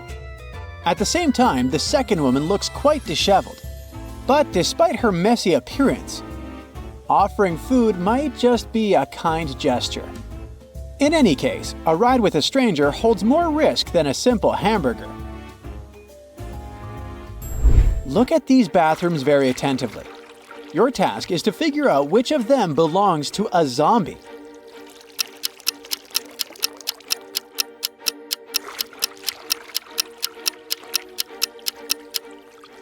Well, both bathrooms look kinda disgusting, but a real zombie leaves on the left. Do you see that glass standing on the sink in the left room? The zombie keeps his fingers there. Ugh. We've got 3 Miss School contestants here. They look pretty and all, but one of them is actually dangerous. Which one is it?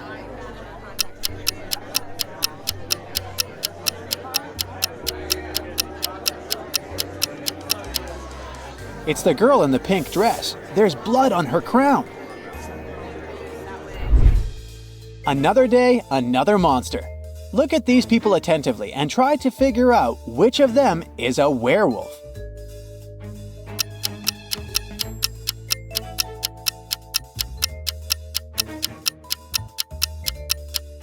The man on the left is just wearing a mask. It's quite obvious. The lady in the middle might have had some kind of an accident, hence the bizarre blue spots on her body. But the man on the right is literally covered with fur, which he is trying to hide with his clothes, but his true nature can still be spotted. A crazy scientist captured Mark and locked him in his lab to use the guy for his experiments. Luckily, the guy managed to get out of the lab, taking along 3 pills. Each of them worked for 10 seconds. The green pill could provide him with regeneration abilities. The red pill could allow him to become invisible. And the blue pill provided him with the ability to fly. To get out of there, Mark had to pass through 3 rooms. One was guarded by a vampire, the second one was protected by a werewolf, and the third one hosted a maniac with a chainsaw. Which pill should Mark take to pass through each room?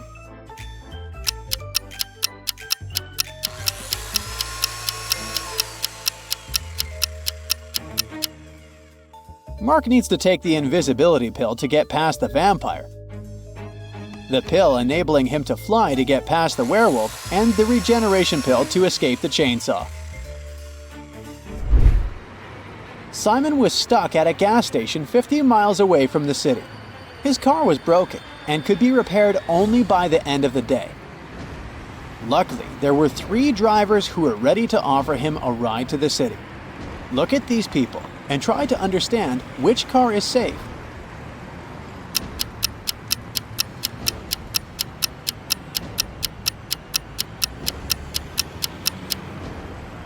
The driver in the red car is actually a criminal. The police have been looking for the vehicle he's driving. It must have been stolen. The man in the yellow car must be a criminal too, since he is depicted on the wanted poster on the wall. Only that granny in the blue car is safe to ride with. Maria Walker, a rich businesswoman, collected ancient pieces of art. One day, she managed to buy a priceless Chinese figurine. Maria locked it in a safe in her office and went home. But the next morning, the figurine was gone. Police have 3 suspects, all of them Miss Walker's subordinates. The detective asked each of them if they'd taken the figurine from the safe. Beverly said she hadn't been to the office since Monday. Ralph said that he didn't even know how to open safes and wasn't interested in Chinese art. And Vincent admitted that he'd been to Miss Walker's office after her departure, but he only took some documents he needed. Have you understood who the thief was?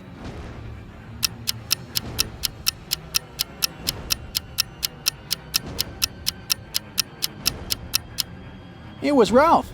Otherwise, how would he know the figurine was Chinese? Mary was a college teacher. It was the beginning of a new school year and 3 new students joined the class. When Mary saw them, she immediately realized something was off about one of them. What did she notice?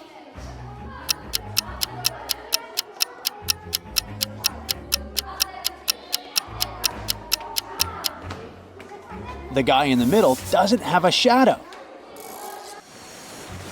Logan worked as a security officer on a small cruise ship. One day, during a severe storm, he found Mr. Lewis lying on the deck. When the man came to his senses, he said someone had hit him on the head and had taken his wallet. Logan had 3 suspects. He visited them in their cabins. Linda told him she was feeling queasy because of seasickness. She couldn't even get up from her bed. Denise said she'd been watching a movie on her smartphone, and Philip said he'd been writing a letter to his wife. Logan immediately understood who had hit Mr. Lewis. Do you know?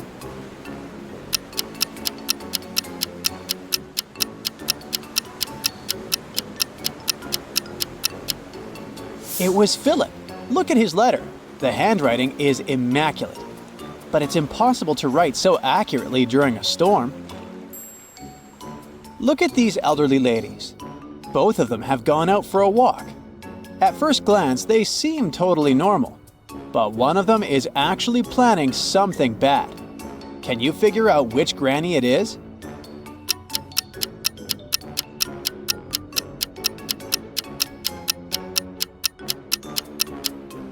It's the granny on the right. She's got a file hidden in her knitting basket. Look at this explorer. He seems to be in a tough situation. There are 4 tunnels in front of him. The first one seems to be freezing cold, with some perilous-looking icicles hanging over the entrance. The second tunnel looks outright creepy. A giant shark is in the 3rd tunnel, and the 4th pass is covered with molten lava. Where should our explorer go?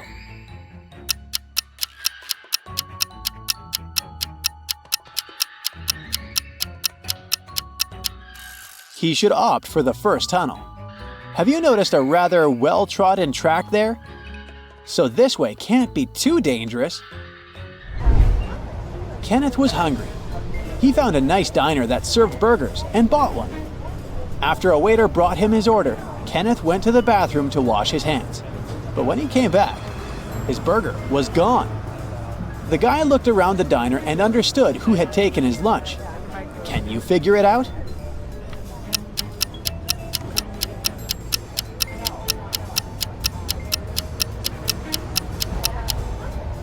It's this young woman. A dog is sitting at her feet and sniffing the air. If she was just drinking coffee, which is what she's pretending to do, the dog wouldn't be so interested in her. Harry wakes up inside a simulated reality. An AI voice tells him that he needs to complete a series of tasks in order to get back to his normal life. 3 doors are projected in front of him. The first has a huge hammer that smashes anything that passes by it. The second door leads to a corridor filled with electric pipes. And behind the third door, there's broken glass all over the place. He has 2 seconds to choose one of the doors. Which one should he pick?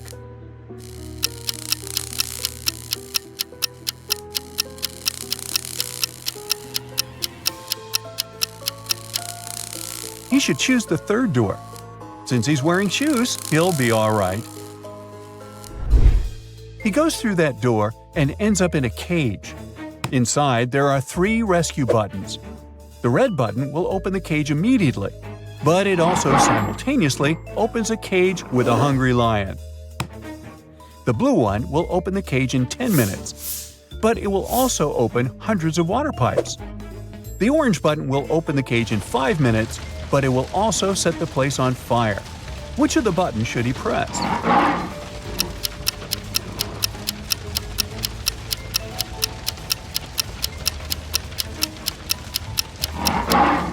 He should press the blue one.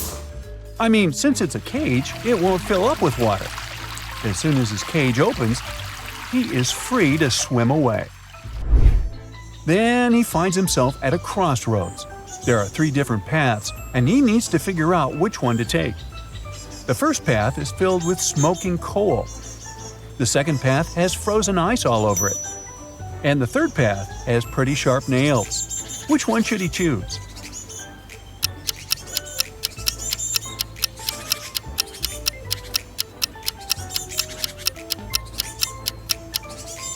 He should definitely choose the middle path.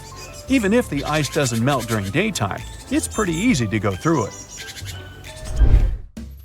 It looks like Harry is doing pretty well, so the AI controlling the game decides to make the task a bit more difficult. It projects a scene where Harry is now in a hotel lobby. He has to figure out which of the lobby guys won't help him with his luggage.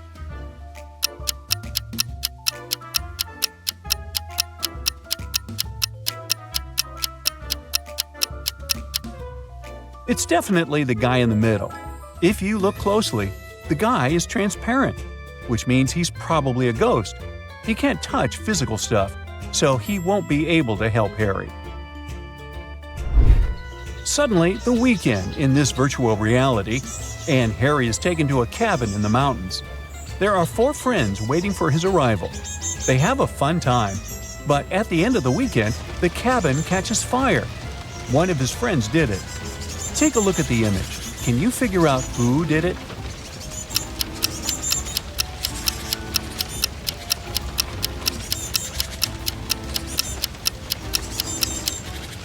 It's the third guy to the right. He has a tiny gasoline bottle hanging from his belt. Harry suddenly appears in what looks like a wedding ceremony and discovers he's the one getting married. 2 women appear in front of him. They are dressed the same, but they both have their faces covered with veils. He needs to figure out who his true bride is. Can you help him out here?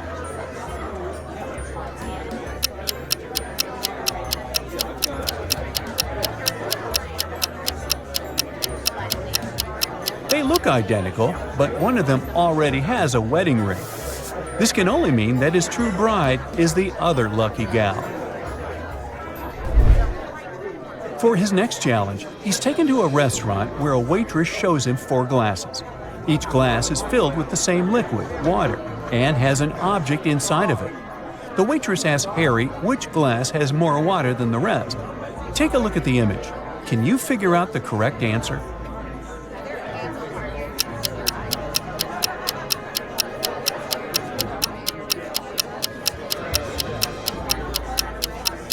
This shouldn't be too hard. The last glass is the one that has more water inside. The paperclip weighs almost nothing, while the other objects are way heavier. This means there is less water in all the other glasses.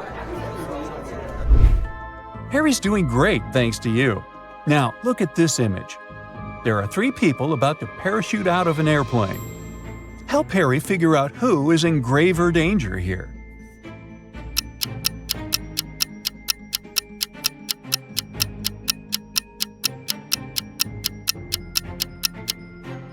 It's the first 2 people.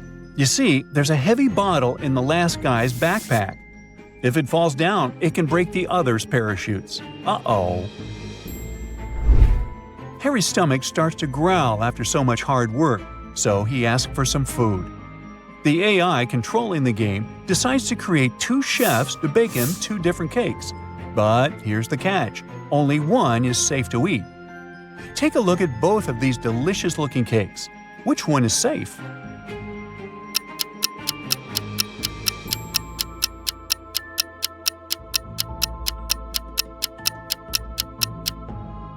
If you have a sharp eye, you'll know that the chef on the left is a fake, so you shouldn't eat his cake. The left chef has stains all over his shirt that look like blood. Plus, he doesn't have a badge on his shirt. He has a scratch over his eye, and he's hiding a syringe in his hand behind his back. There are just too many red flags here. Harry should go for the cake on the right. Well, it's time to take a nap, and Harry is taken to an old house. There are 3 rooms for him to choose from. Take a look at the picture. Which one should he choose?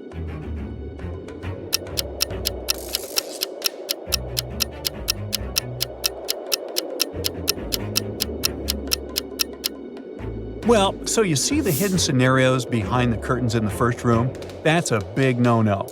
As for the third room, notice how the AC is set to cold even though it's snowing outside.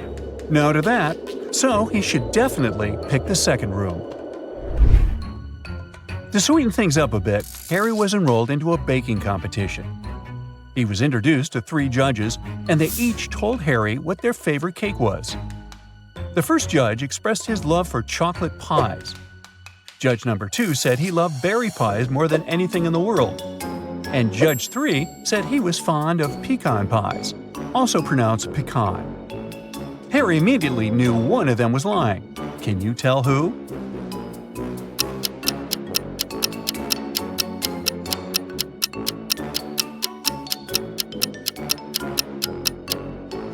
It was judge number 2. Do you see the chocolate stains and pie crumbles on the second judge's shirt? That could only mean he was enjoying a slice of chocolate pie before arriving at the competition venue. Harry needs to enter a new realm of the game, and for that, he needs to go through what looks like an airport.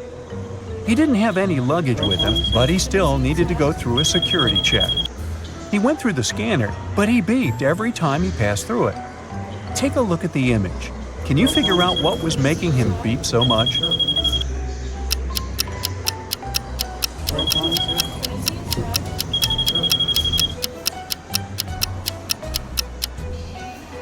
It was the necklace chain dangling from the pocket of his jacket.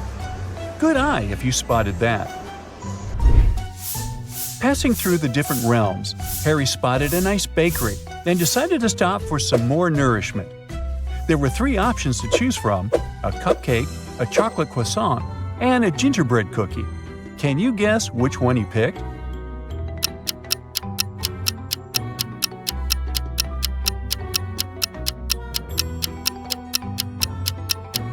You don't need to be a genius to see that Harry is using gingerbread cookie socks. He loves them so much, which is why that's his usual pick. Harry arrived at the gate of the new realm, and there were 2 creatures guarding it, a lion and a unicorn. There was a little sign saying that the lion lied on Mondays, Wednesdays, and Saturdays, and that the unicorn lied on Tuesdays, Thursdays, and Sundays. Harry asked to get inside, and the lion said he needed to answer one of the riddles. He told Harry that he lied yesterday, and the unicorn said he also lied yesterday. Can you help Harry figure out which day of the week was yesterday?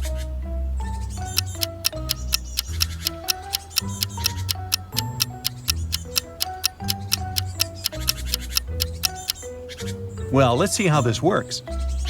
From what the magical creature said, they were both lying on the same day. So the only possible answer to this riddle is Saturday. If we consider yesterday was Saturday, that means the lion was telling the truth and the unicorn was lying. Finally, Harry completed all of his tasks and was allowed to go back home. Which of the 3 doors should Harry choose to get back home?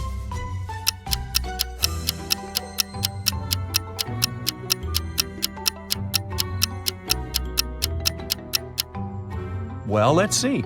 He should choose the door in the middle. It has a house emoji on it, which will probably take Harry directly back to the comfort of his home. Hey, let's see how smart you are. Ezra is in love with his new classmate named Amber. He asks her out. She agrees to go on a date with him under one condition. He has to figure out which one of these 7 pencil cases is hers. Can you help him out?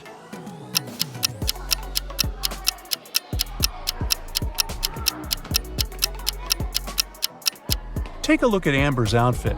It's pretty obvious that she likes cats. So we can make a short list of cases with cat decorations. Also, Amber likes purple. Therefore, only this pencil case is a perfect match. Ezra and Amber are walking down the street and enjoying each other's company. But there's a criminal among these people. Can you spot who?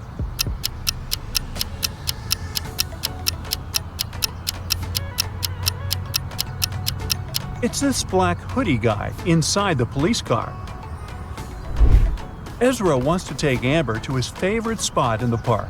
But unfortunately, the main road is closed for repairs.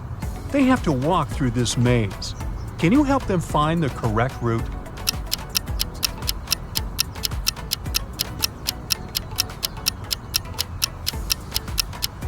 Here's the only way leading to the final destination. Ezra takes a couple of pictures of Amber. Can you find 5 differences between them? Feel free to stop the video if you need more time.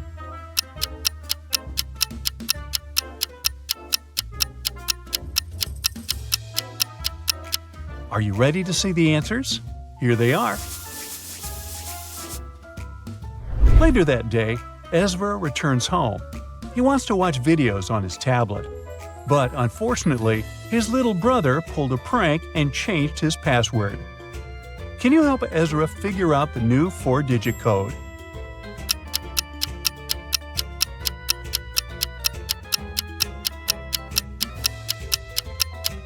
Ezra's brother left this painting on the wall. It's a hint.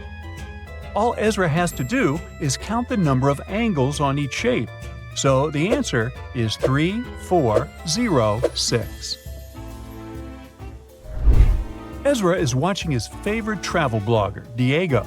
This guy has a couple of million followers. This time, Diego goes into the uninhabited desert. He wants to find a very rare type of lizard. He reaches his final destination, posts several photos, and goes to sleep. After this post, thousands of people, including Ezra, unsubscribe from Diego. Why?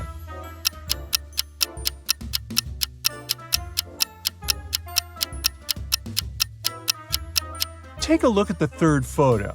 See this sign? There's a hotel nearby. So Diego lied. He's not in the uninhabited desert.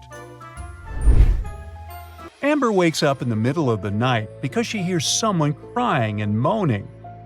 She turns on the nightlight. There's a creepy ghost standing in front of her bed.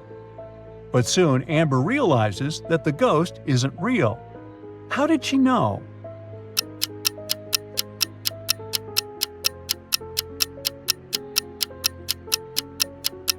Look at the floor.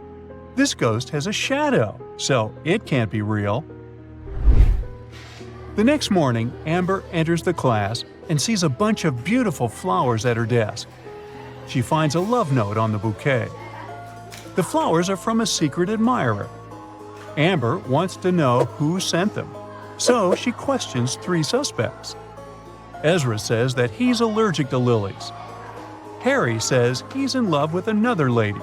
It makes no sense for him to send any gifts to Amber. And Bob says he was the first to arrive at the class today. The flowers were already on Amber's desk. Who's the secret admirer?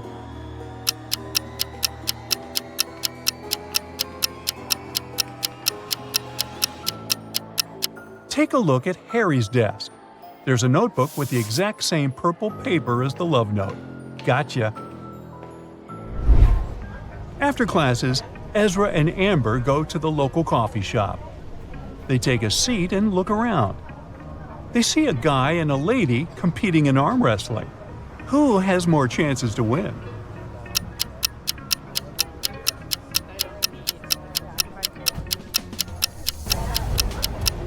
Take a look at the lady's neck. It has a USB port. She's a robot. Therefore, she's gonna win. Ezra returns home and finds out that his father, Aaron, is missing. Aaron is a genius scientist and businessman. He's been receiving many threats recently. So Ezra calls the police right away. The officer questions Aaron's 3 major rivals. Alex says he left the business many years ago. He lives a humble life in the village. Chris says his business is much more successful than Aaron's. Why would he kidnap him? And Mike says he hasn't seen Aaron for many years, and they don't have any joint ventures. One of these guys is involved in Aaron's disappearance. Can you guess who?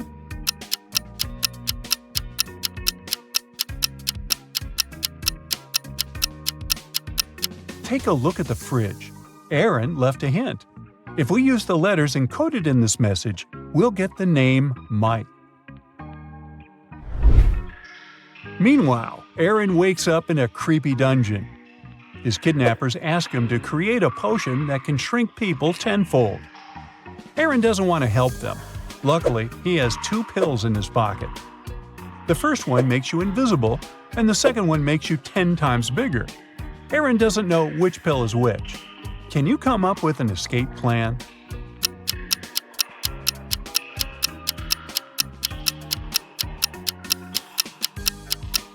Aaron is sitting here all alone. He has no one to test the pills on. So it's better to create the shrinking pills for the kidnappers.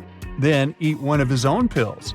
If he grows 10 times, he can just use the new pills to return to his actual size. But if he turns invisible, he can escape with the shrinking pills. Well, Aaron escapes from the kidnappers and runs to the nearest subway.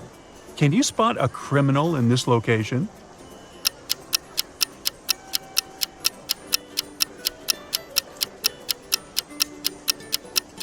Hello?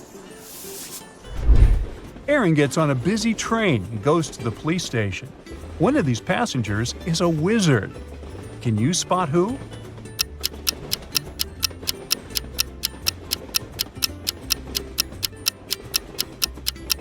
It's this lady. Her feet don't touch the floor. She's flying.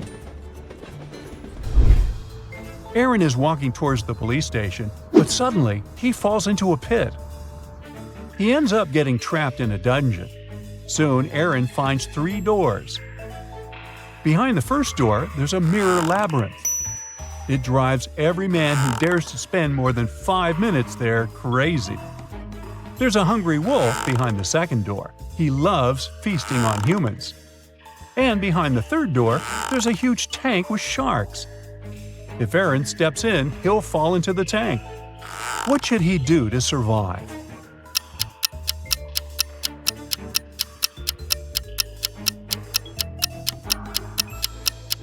Aaron should open the third door, then open the second door and let the wolf out. And finally, quickly hide behind the first door and close his eyes. The wolf would start looking for Aaron behind the second door and fall into the tank with sharks. Then Aaron will be free to escape through the second door. Finally, Aaron is home. Ezra prepares him a welcome chocolate cake. He puts it on the table and leaves the kitchen for a moment. Then he returns and finds out that the cake is ruined. Ezra questions the 2 people who are in the house. His brother says that he's been playing video games in the living room. He didn't enter the kitchen. And Aaron says he's been taking a shower. Who ruined the cake?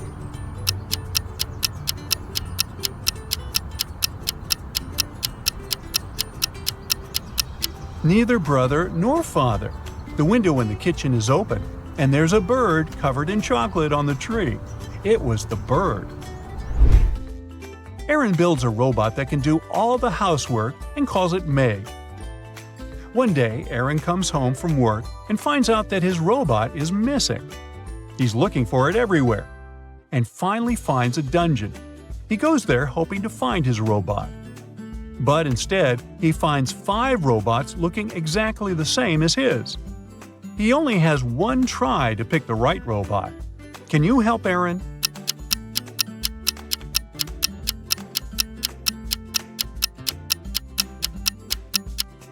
Some robots have badges, some do not.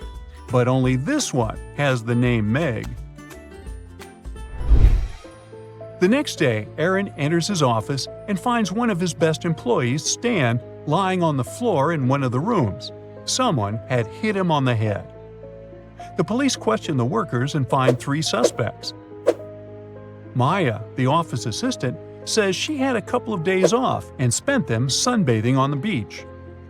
Rob, the manager, tells the police that his friend had called him to ask for help. That's why he left the office before Stan came to work. Lily, Stan's girlfriend, says they had quarreled earlier that day, but after that, she didn't see him. The police officers understand right away who's lying. What about you?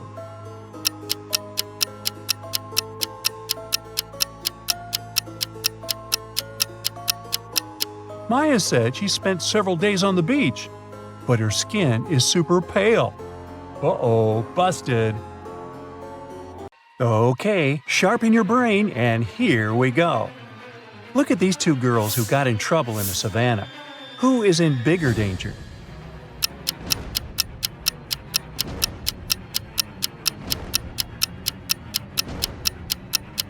The girl on the right is definitely in bigger trouble. There's a whole zeal of zebras running toward her. As for the girl on the left, she's in less of a trouble. Even though a huge elephant is speeding towards her, she can hide behind this large stone. Detective Liam was invited to investigate a strange case. James, an extravagant yet very selfish man, got robbed the other day. The case seemed hopeless, yet there was a small clue, a cryptic note left at the crime scene.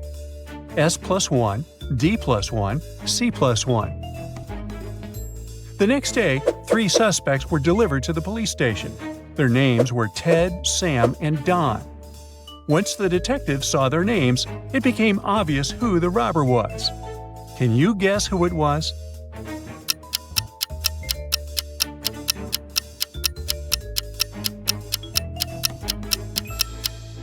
It's Ted.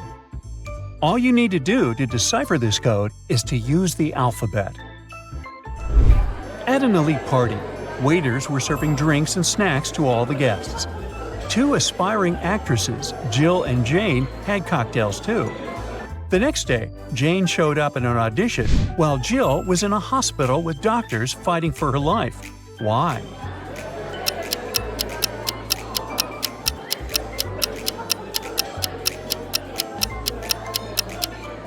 If you were attentive enough, you noticed that even though both girls had the same drinks, Jane didn't have any ice in hers, so the poison must have been in the ice.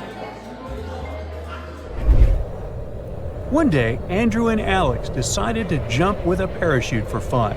However, for one of them, this might be their last day on Earth. Who's in danger?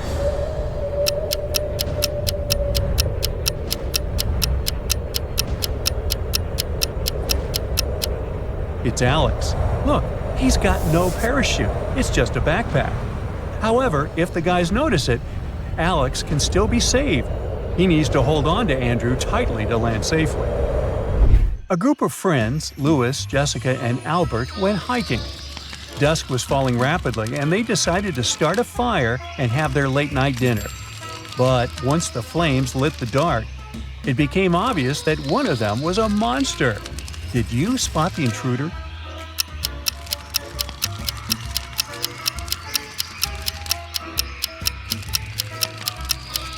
It's surely Jessica.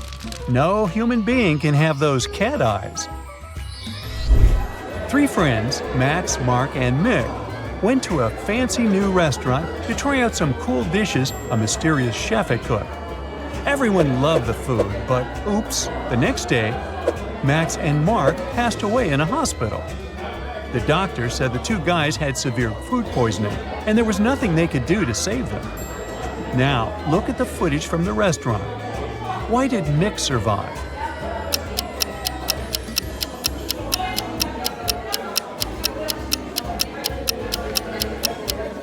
Apparently, poisoned tomatoes took the lives of the two friends. Look, Mick doesn't have this ingredient in his food. Now imagine waking up in a weird cage and seeing 3 doors in front of you. There's nothing horrendous waiting for you behind those doors, but the handles don't really inspire you. The thing is, the handle of the first door is covered with some nasty, probably toxic or radioactive ooze. The second handle is literally on fire. The third one has some super high voltage running through it. Which one should you choose?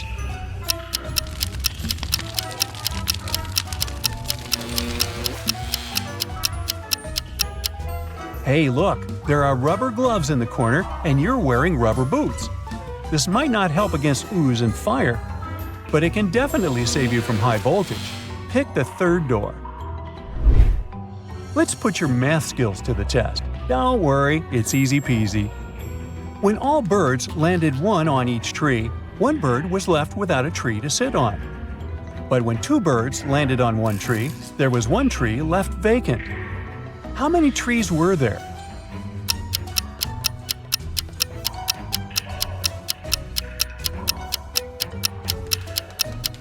There were 4 birds and 3 trees.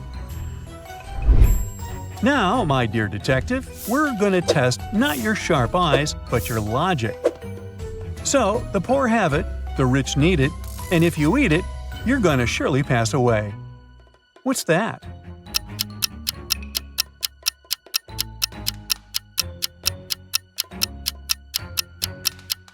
It's nothing. The poor have nothing, the rich need nothing, and if you eat nothing, there's no chance you're going to survive for long. Jane and John Doe were an ordinary young couple. One day, they decided to go out of town and spend some time in nature, so they jumped into a car. While they were driving, they suddenly saw 4 people hitchhiking at a gas station, but most of them looked pretty suspicious. There was a man in tattered clothes, a woman wearing a cape, a man with a sullen face, and a teenage girl. Who should they give a ride to?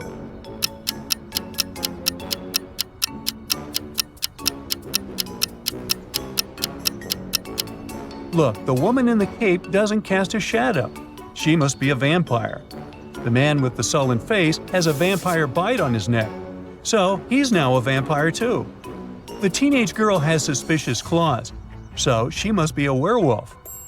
Thus, the man in tattered clothes is the only one who doesn't seem to be dangerous.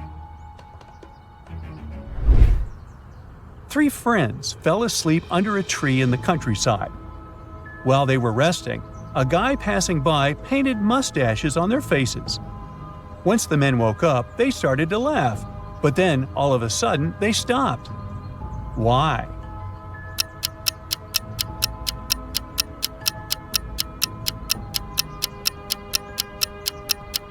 At first, they saw the mustaches on their friends' faces and found it funny. But then, they realized their friends were laughing too.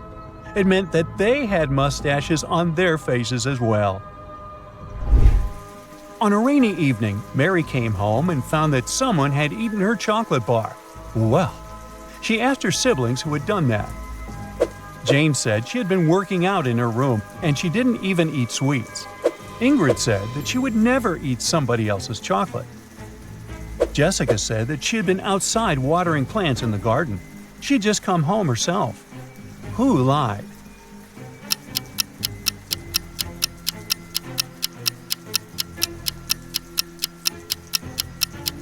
I'd say it was Jessica. It was raining outside, so she didn't really need to water the plants. One day, Detective Brightbrain was called to the airport, where an angry passenger demanded immediate compensation for stolen luggage. The angry passenger said that he had bought a plane ticket to the city of Chicago. He checked his 15-pound bag, but when he got it back, it was light as a feather. He claimed that there had been valuable things in the bag: a laptop, a ring, and a watch.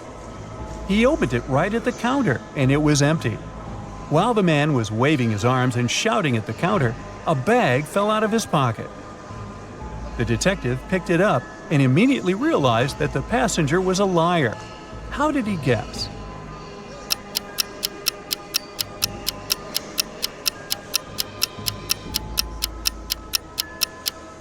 Well, let's just say the bag wasn't exactly filled with gold coins or anything.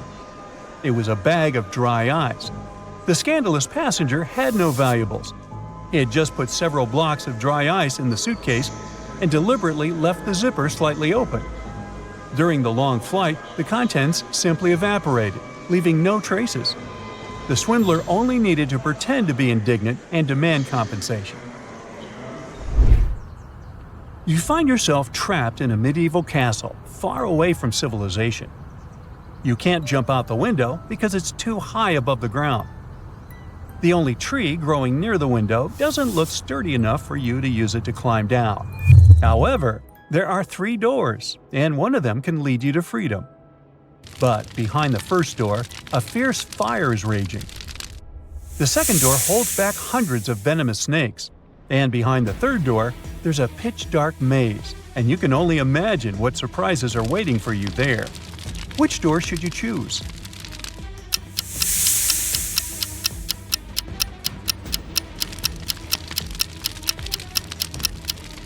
The third. You'll just need to break off a tree branch, turn it into a torch by lighting it in the first room, and go through the maze.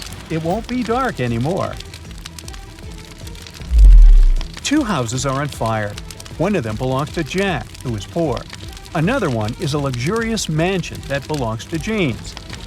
Which fire will the police extinguish first?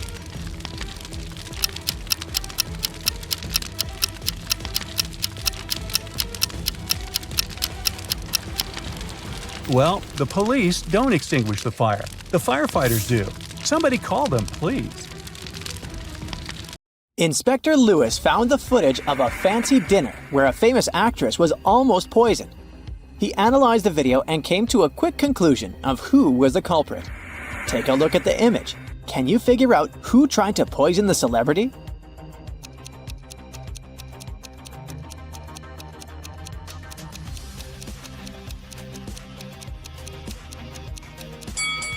The picture clearly shows that the second lady was the culprit. You see, the lady decided to wear gloves so she wouldn't get poison on her hands and poison herself. Besides, if you were to poison someone, you would have to make the food look presentable. And if you take a look at the First Lady's soup, it looks pretty terrible. Alex needed to get across a park in the middle of the night. He walked fast, until out of nowhere a hooded man came up to him and knocked him out. The next day, Alex went to the closest police station to file a report. When he got there, the police were interrogating 3 suspects: Ben, Michael, and Bernie. The detective gave each of them a marker and asked them to write down their names.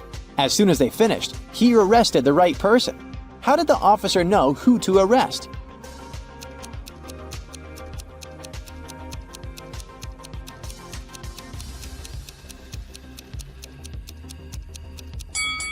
The test wasn't all that random after all. Alex was hit from the right side, so the police were trying to figure out who was left-handed. And among these 3 guys, the only left-handed one is Bernie. On a moonless night, Mary decides to watch a horror movie before going to bed. She passes out on her couch, and the next thing she knows, she wakes up in a haunted castle. She hears screeching sounds and screams all over the place. She walks carefully to the kitchen, where she finds 3 suspicious meals ready to be eaten. Take a look at the plates. Can you help Mary figure out which of these plates is poisoned?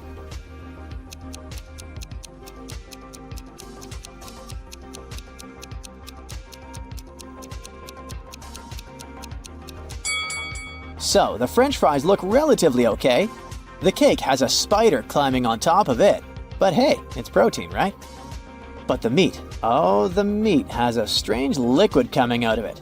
That's the one that's probably poisoned. The airport police are having a lot of trouble these days. Many convicts escape prison and are trying to leave the country as fast as they can. Take a look at this image. You gotta figure out ASAP who the fugitive is.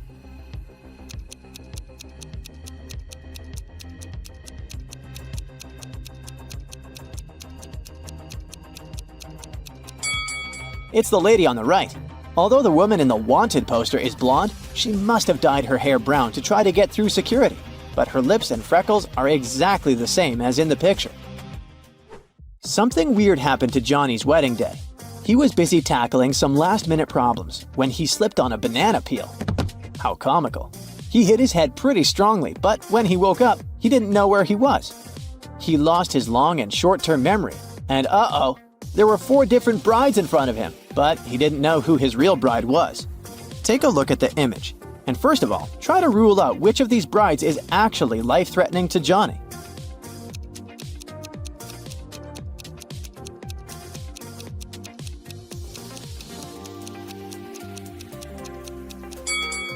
Did you see the hidden poison jar on that bride?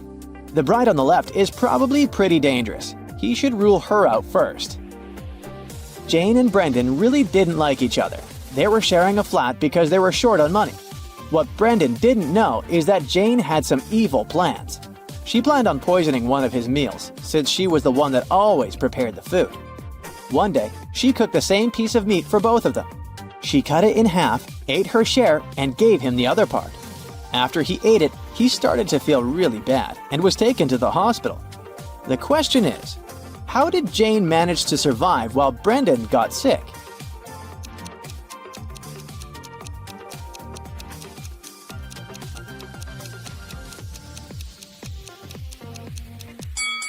Jane put poison on one side of the knife, which was the piece she gave Brendan.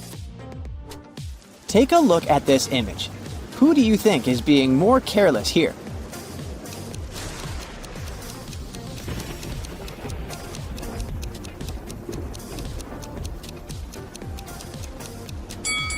It's the girl on the right. She's almost falling out of the boat. She should move to the middle and help balance the weight. And what about in this image? Who do you think is being irresponsible here?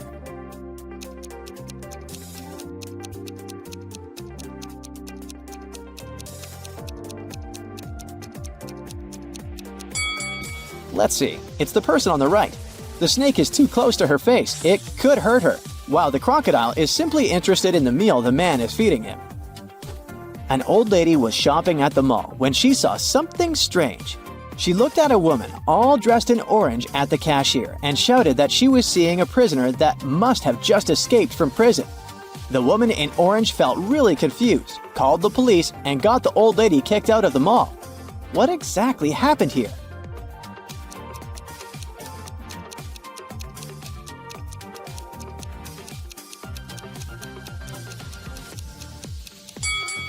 The woman was dressed in orange overalls. It was just a fashion trend, but the old lady mistook it for prison clothing. In a parallel reality where humans, witches, and all types of beings coexist, Jenny and Lawrence were playing hide and seek. They were inside a huge old mansion. Jenny spent hours looking for her friend until she stepped inside the study. There were footprints up until the middle of the room, and then they disappeared. The only window of the room was open. Take a look at the picture. Can you figure out what happened here?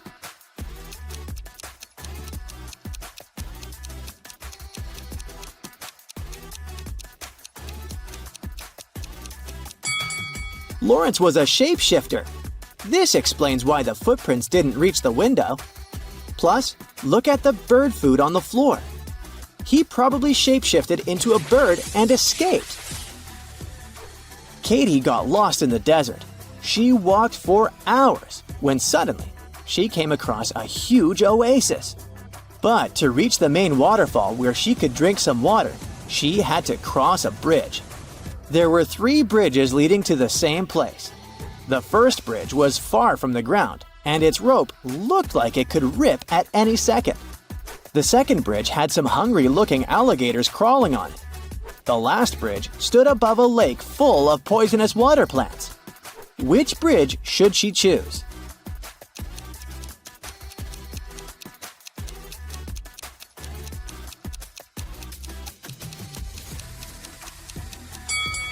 The last one.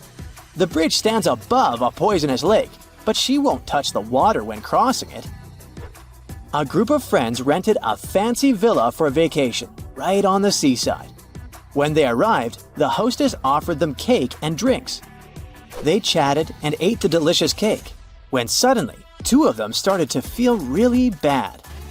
They were immediately taken to the hospital, and the doctor said they found poison in their bodies. Take a look at the image. How did the other two friends survive after eating the cake?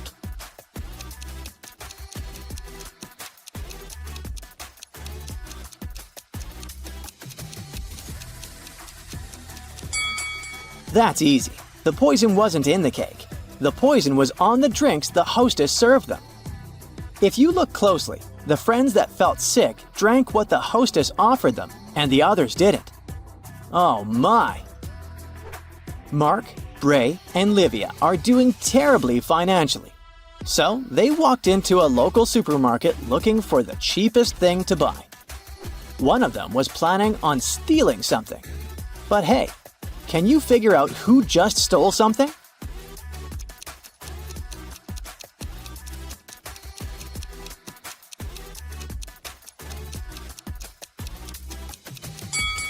It was Livia, the little girl.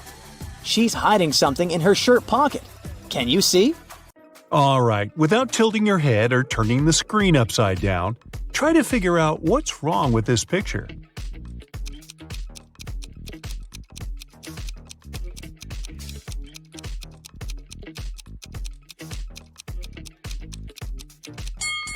The woman's mouth is upside down, see? Now look at these hands. Which is the odd one out?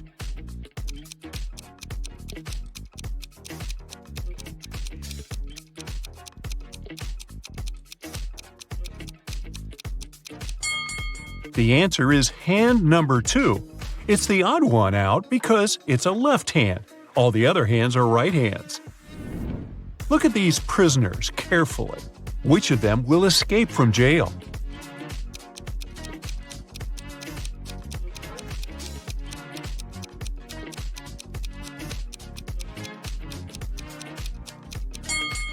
It's the vampire who's going to escape from jail.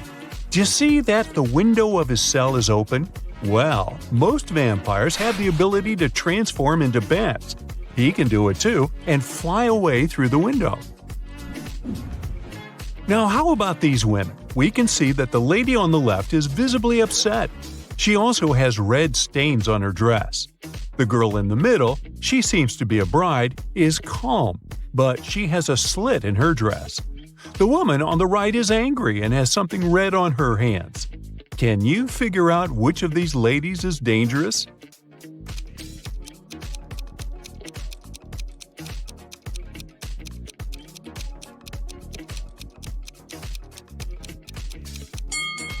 It's that bride in the middle.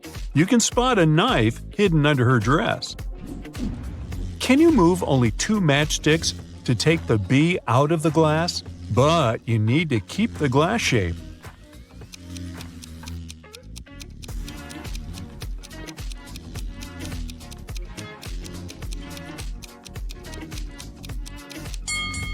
To solve this match puzzle, you have to turn the glass upside down or make it inverted. Move the only horizontal match either left or right so that only its end touches the bottom vertical match. Then take one of the top vertical matches and move it down to make the other side of the glass. Now, you need to move only 2 matchsticks to make the biggest number possible.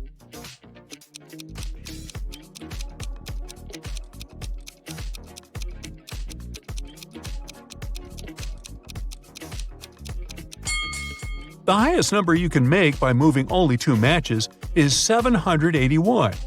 Take the middle and bottom horizontal matches from the number 3. Using them, you can make a 1 next to the 8. Look at this picture carefully. What's wrong with it?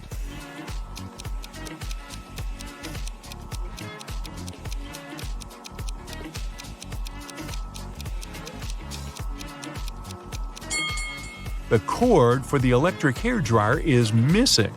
A bit of the cord can be seen behind the hairdresser. but then it disappears. I am round, I am sharp, I am small, I am big. I exist, then I don't. What am I?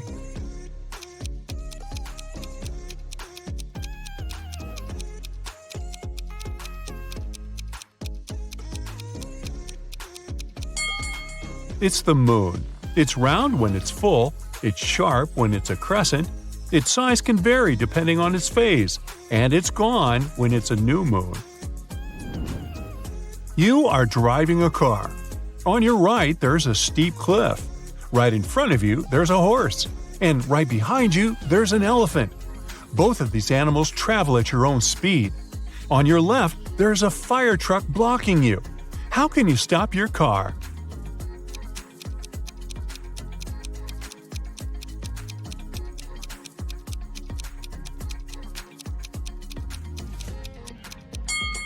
Just ask the merry-go-round operator to stop.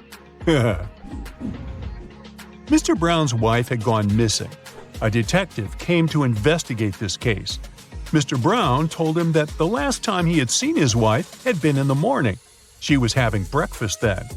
When Mr. Brown returned home at 6 p.m., her breakfast was still on the table, but she had disappeared. After these words, the detective immediately arrested Mr. Brown. Why did he do so?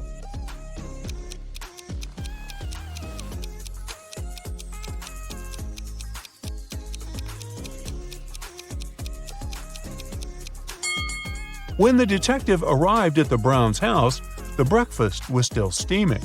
This means that Mr. Brown had set up the scene right before he called the police.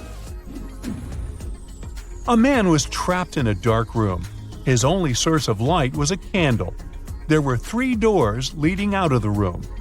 Behind one of them, there was a tunnel that could lead him outside. Behind the other 2 doors, there was just a concrete wall.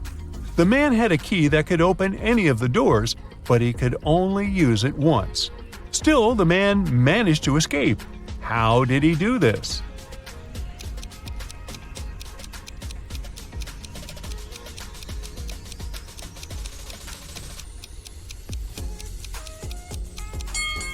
He brought the candle to each of the keyholes in turn. Near the door with the tunnel, the flames started to dance. There were 2 trains heading towards each other. They were going along the same track, and it was 7 o'clock on the same day. And still, the trains didn't crash. How is it possible?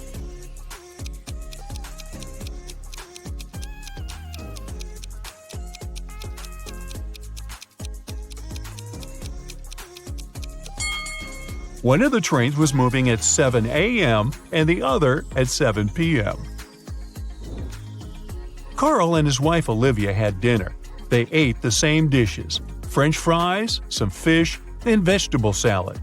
Half an hour later, Carl felt unwell and called the ambulance. It turned out that the man had been poisoned. But he and his wife ate the same dishes, and Olivia was perfectly fine. The next day, the police arrested the woman for trying to poison her husband. How come?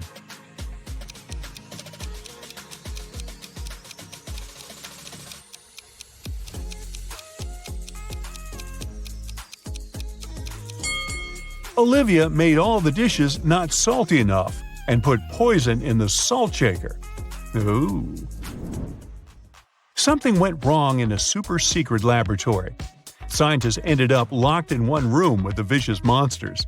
One of the researchers managed to figure out how they could get out of this dire situation. But the substance they needed was in another part of the laboratory.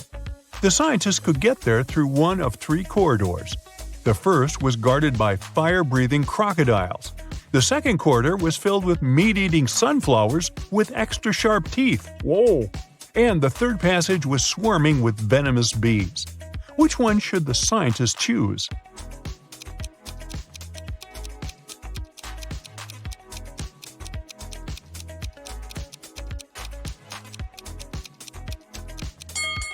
They should opt for the corridor with the sunflowers.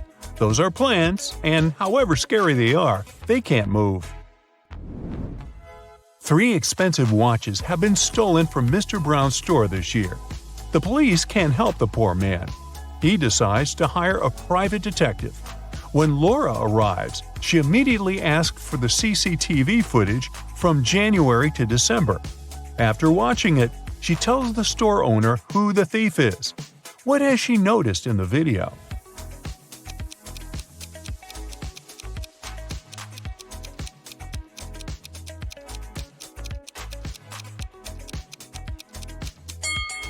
The same guy came to the store several times, in April, August, and November, and every time he has a cast on his arm, but no broken bone would need 8 months to heal. David moved to a new town. The place was so small there were just 2 dentists there. One day David woke up with a toothache. He needed a dentist, and fast. The first dentist had fairly old equipment, and his teeth were kind of bad. The second dentist had a spotless office with the newest equipment and a Hollywood smile. Which professional should he opt for?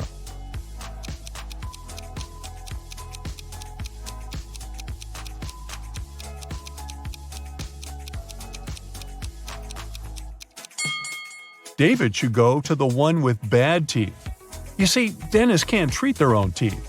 So the first dentist must have looked after the teeth of the second one. Ooh, great job. One afternoon, all the money was stolen from the register of the small cafe on the beach. The police have 5 suspects. All of them claim they hadn't been to the cafe in the past hour. Look at them carefully and try to find out who the thief is.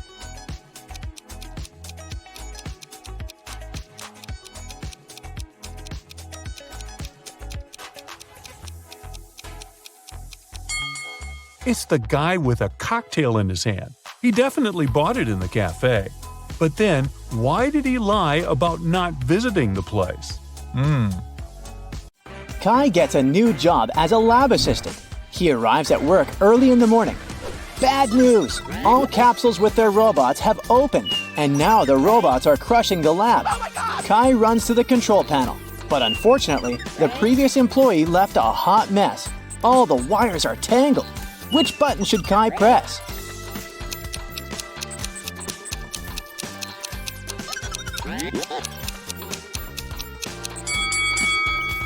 Only the blue button can be helpful because it will stop all the robots. Kai's wife, Stella, runs an art studio. She has 3 talented painters in her class: Hello. Tom, Sam, and Mia. Today, Stella learns good news. One of her students' paintings won an international competition. Yes! But instead of announcing the winner's name right away, Stella draws this sketch. Can you guess the winner?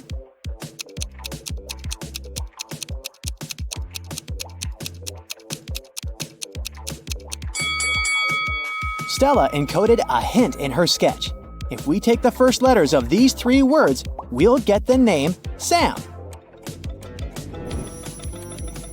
Kai and Stella reunite to go to sleep. A loud sound wakes them up in the middle of the night. They hide under their blankets. After a while, they dare to look out and see a werewolf. Kai soon realizes that the monster isn't real. How did he know?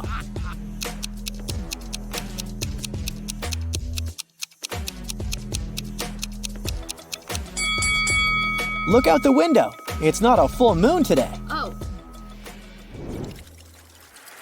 Kai arrives at the lab and finds out that his boss, Richard, had been attacked. Richard was working on a very important chemical project with 3 assistants: Agnes, Allison, and Amelia. Police officers examine the crime scene and discover a spoon in the hand of the unconscious scientist. Why would Richard hold a silver spoon? Soon, Kai cracks this hint, and the officers arrest the criminal. How did they know?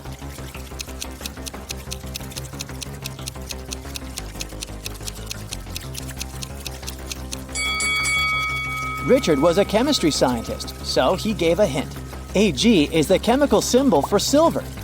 The scientist was pointing at Agnes. Kai enters an abandoned part of the lab. This place is infested with rats. Can you figure out where the rat is hiding?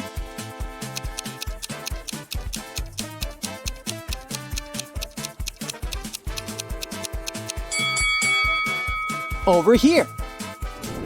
What about these teapots? Where's the rat?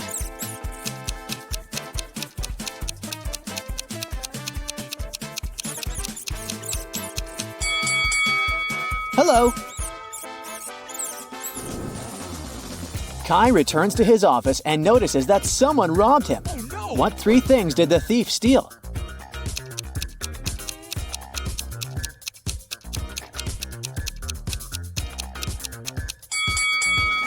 Here they are. Kai wants to know who robbed his office. He questions 3 suspects. Amelia says that she went to the library to grab a book. Allison says that she went to wash her hands before lunch. And Oliver says he went to the gym for his daily workout. Who's lying?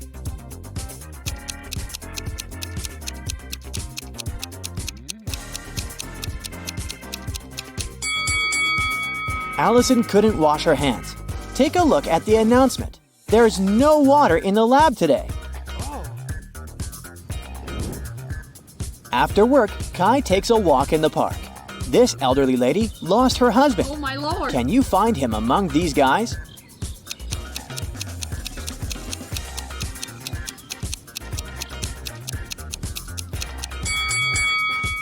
It's the 3rd man. They have identical stickers from Paris on their bags, so they probably traveled together. Kai enters a new candy store. It has just opened in his neighborhood. Unfortunately, someone robbed this place last night. The police are having a hard time because security cameras haven't been installed yet. They find 3 main suspects living in this area. All 3 have recently been released from prison. Oh, really? Alex just got free. He hasn't left the house yet, and his security camera footage proves it. Mike says that he's got a new job. It's very exhausting, and sometimes he wishes he'd rather be in prison. And Kevin has recently broken his leg, so he doesn't leave the house because he doesn't have any money for any crutches. Who robbed the candy store?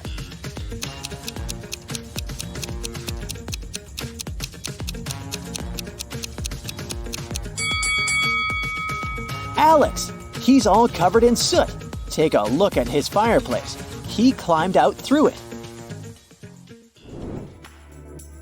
On the weekend, Kai comes to a big family dinner at his relative's house. He takes a lot of pictures. One of these photos shows a mother and daughter, and the other photo shows a stepmother and stepdaughter. Can you guess who is who?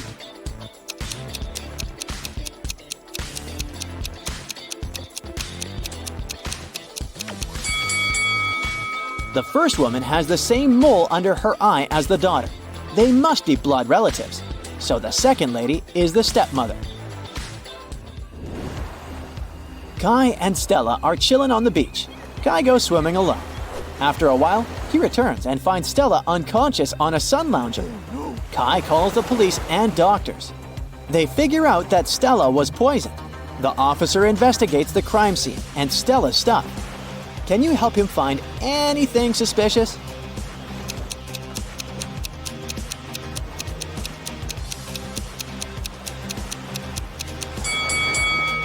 Take a look at her glass.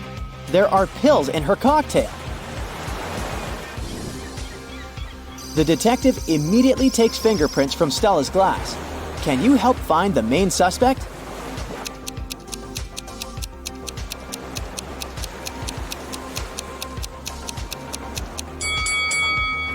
Why did the photographer touch her glass? That's suspicious. Kai and Stella return home and realize their cat Fluffy is missing. They question 3 neighbors. Vivian says that she didn't see any cats and she's allergic to all the animals. That's why she stays away from them. Helen says that she has no reason to steal their cat because she has her own. Donna says that she was painting her fence and saw Fluffy for a moment, but the cat ran away very quickly. Can you figure out who's lying?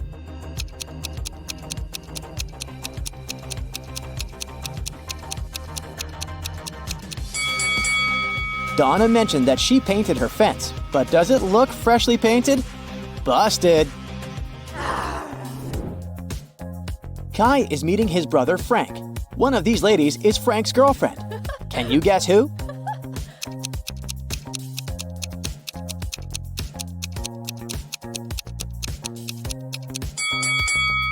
The lipstick marks on Frank's neck are exactly the same as the First Lady's lipstick, so she's his girlfriend. The next morning, Kai arrives at the lab. Wow! Someone left a weird gift box on his desk. Kai opens it and finds a cute teddy bear. The box isn't signed. Kai wants to know who did it, so he questions his coworkers. Amelia says that she didn't enter Kai's office today.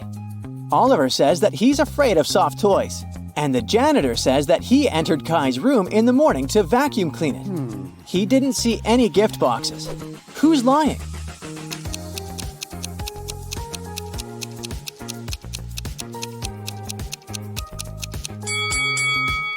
Oliver. Take a look at his own desk. There's a couple of soft toys there, so his story is fake. Kai goes shopping and buys 2 items. A hat and a scarf cost $110. The hat is $100 more expensive than the scarf. How much does the scarf cost?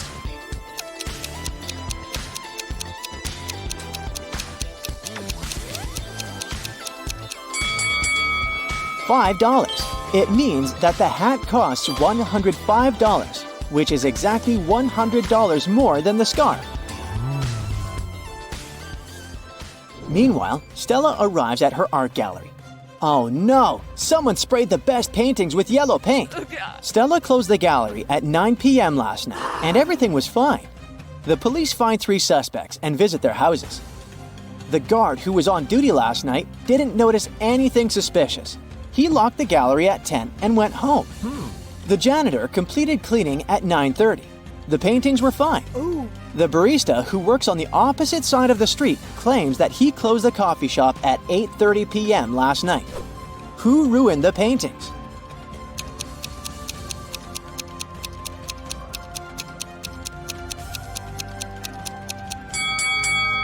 Take a closer look at the guard's trash bin. He threw away a pair of gloves stained with yellow paint. Busted! Kai and Stella go hiking and get lost. Soon they come across 4 roads. The first one leads to a supermassive black hole. It swallows everything that gets close. The second road ends in a sea full of sharks. The third road leads to a mountain that's impossible to climb over. And the fourth road ends in a bottomless abyss. Which road should the guy take?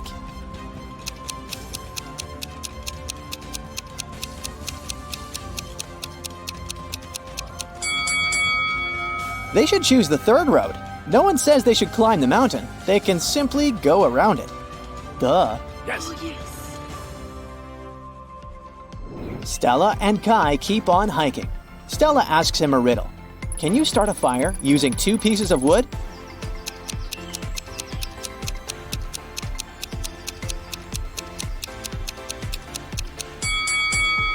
Yes, make sure one of them is a matchstick. The next day, Stella and Kai are driving through the city in 2 separate cars. They both started their journey at the same time. Kai's green car is moving at a speed of 30 miles per hour. Meanwhile, Stella's yellow car is moving at the speed of 50 miles per hour. At one point, the green car comes across the yellow car. How is it possible?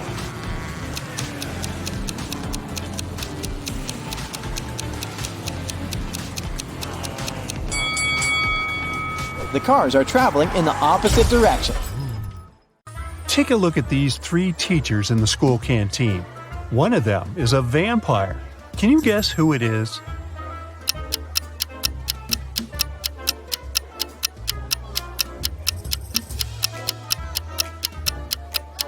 Check out carefully what they eat.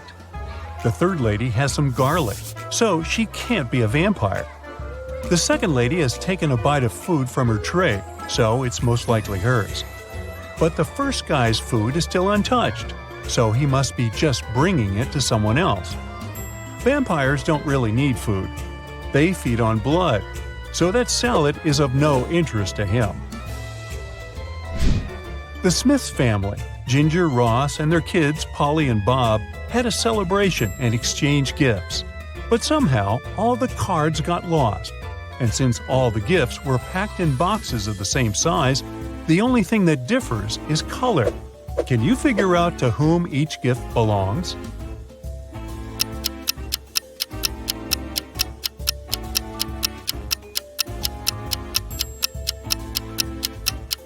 Ginger, the mother, must get the gifts in green wrapping paper because her name starts with a G. Ross, the father, gets the gifts wrapped in red paper. Polly, the daughter, gets all the pink ones. And Bob, the son, has all the blue gifts, following the same logic. On a winter day, Mike went skiing. Suddenly, he found a secret laboratory hidden in the mountains. It was well guarded, but curious Mike managed to find an open door. Once he got inside, the door got instantly shut and wouldn't open again. There in the lab, Mike saw 3 large barrels, each with different stuff inside.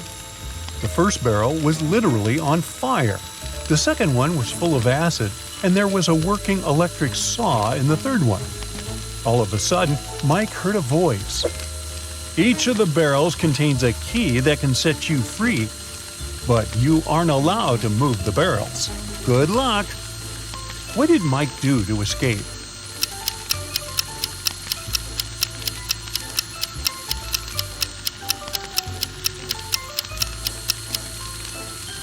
Hey, it seems like this lab wasn't well heated.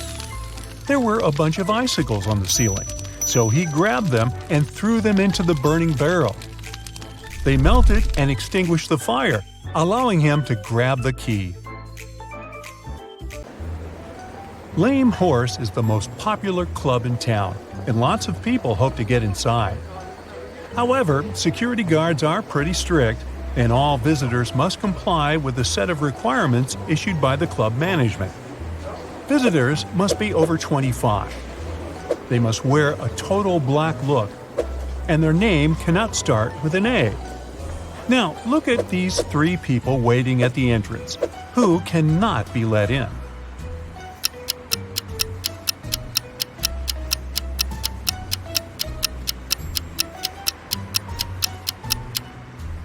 Well, look at their IDs closely.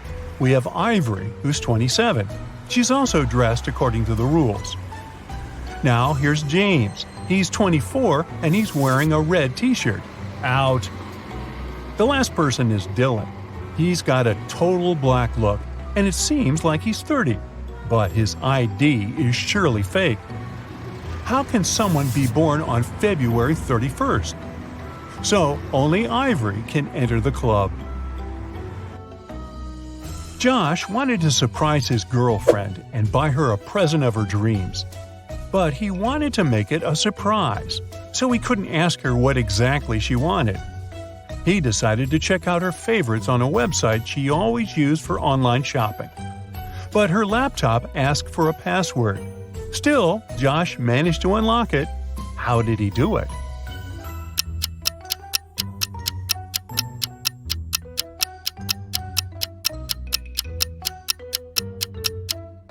Look at the sticker on the desk. It looks like a bunch of misspelled words. But each typo actually helps figure out the password. O in laundry, extra I in table, extra I in mice, V in the word answer, and extra E in the word cat. Altogether, it's olive. Chastity, Chris, and Jacob are at the counter near an airport gate. All of them claim they must be on the flight to Houston. But the airline employee says there's only 1 seat left. The computer has frozen, and he can't check the list of passengers to verify their claims. So he can only check their boarding passes and try to understand which one is real. Can you help him?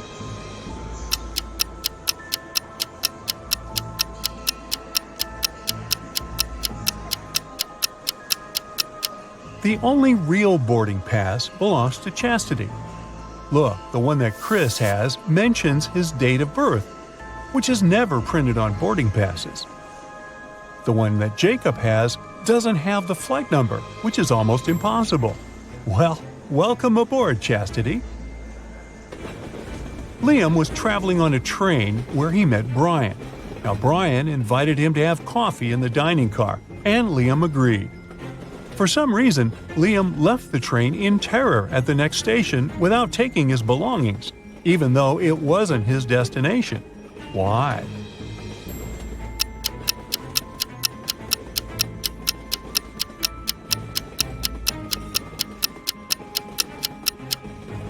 The thing is, on the way to the dining car, Liam spotted something he couldn't see while seated. There was a huge tail visible underneath Brian's coat. He couldn't be a human, and having coffee with him could cost Liam his life. Ew. Ashley decided to change her hairstyle and headed to the nearest hair salon. There were 3 hairdressers available. Which one is safe?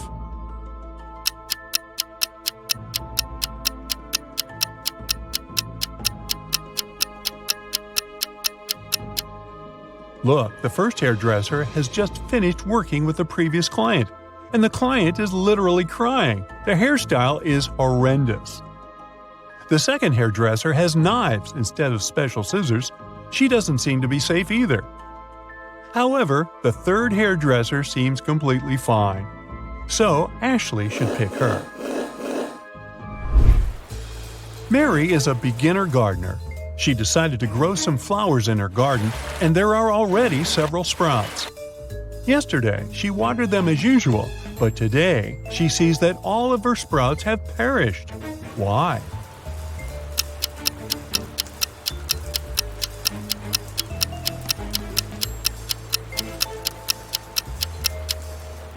Mary should have checked the weather forecast. Yesterday, the sky was covered with gray clouds. It was going to rain. So the flowers got a double portion of water, which is bad too. Mary should have covered her plants instead. It was Jenny's first month at her new school. At the end of the month, she found a note from Barry in her locker. At first, she didn't get its meaning, but when she figured out that it was encrypted, the meaning became clear to her. Take a look at the note. Can you figure out what Barry wrote to Jenny?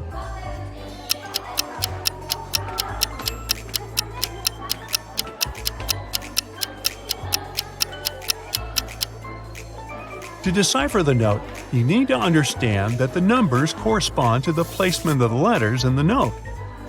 The first letter is I, the second is L, and the 8th is K.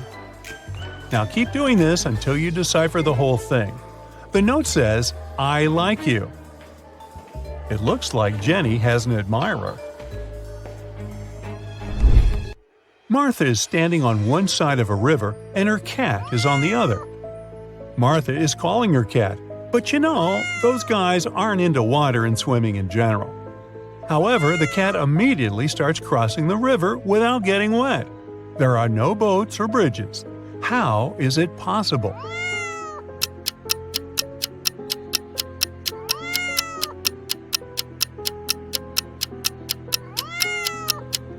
The river is frozen, so the cat can just walk on the ice.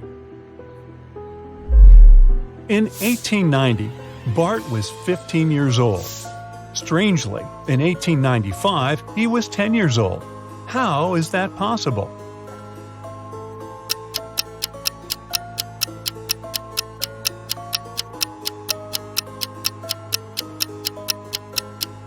The thing is, Bart was born in 1905 BCE. The calendar worked the other way around back then.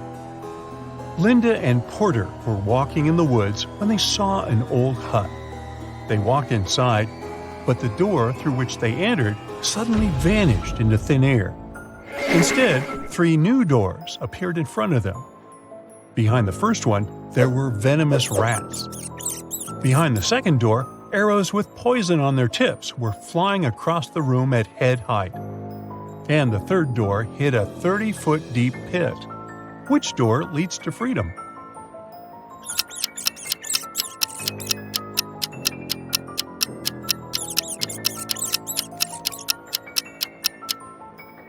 They should choose the second door. They don't need to walk, they can simply crawl under the arrows. Pamela met a stranger yesterday, and she immediately knew who he was. She hadn't seen this person before, and no one had ever described him to Pamela. This person wasn't a celebrity, and he wasn't doing anything unusual. How come she knew who he was?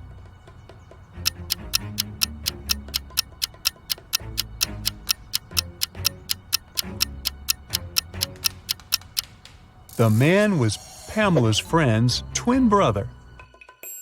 Anna went grocery shopping and bought a lot of products that needed to be stored in the fridge, like meat and cheese. When she returned home, she realized that her fridge was already full, and she had nowhere to store all those products. What should she do?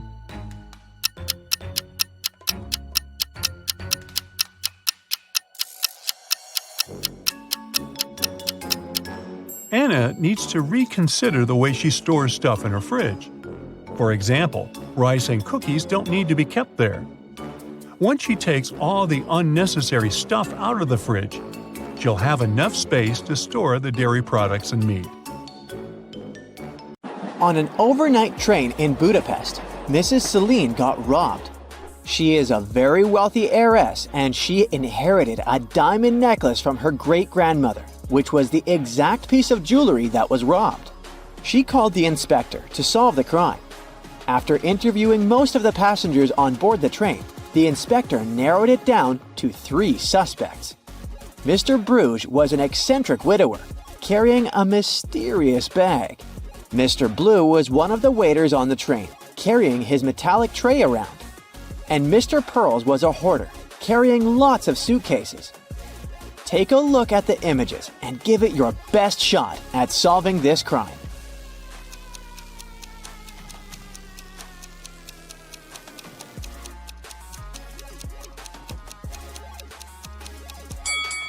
Mr. Bruges is just trying to keep his cat safe inside his mysterious bag. He's no criminal. Mr. Pearls is sweating like that because he's carrying all his valuable belongings, so he's really afraid to be robbed. This leaves us Mr. Blue, the true culprit. If you look attentively, he has a diamond necklace poking out from under his metallic tray.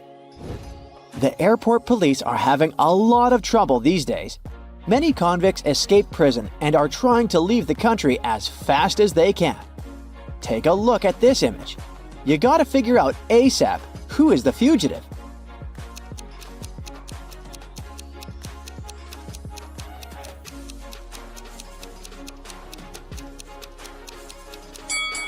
It's the lady on the right.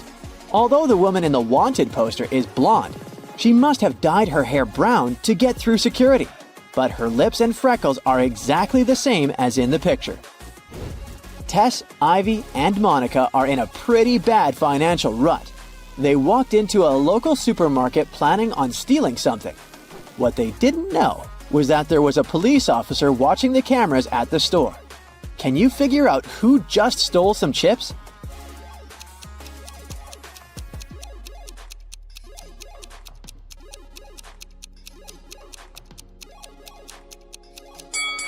It was Tess, the first lady. Sure, Ivy is sweating a lot, but she didn't take anything.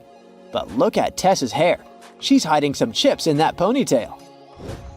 For this year's Super Bowl, Taylor decided to invite some friends over to her place. Her house was packed with some of her closest friends. But some random people also crashed the party. Out of nowhere, her friend Jackie screamed she saw a thief amongst them. Someone had stolen her golden bracelet. Take a look at the footage from the party. Sherlock, can you spot the thief?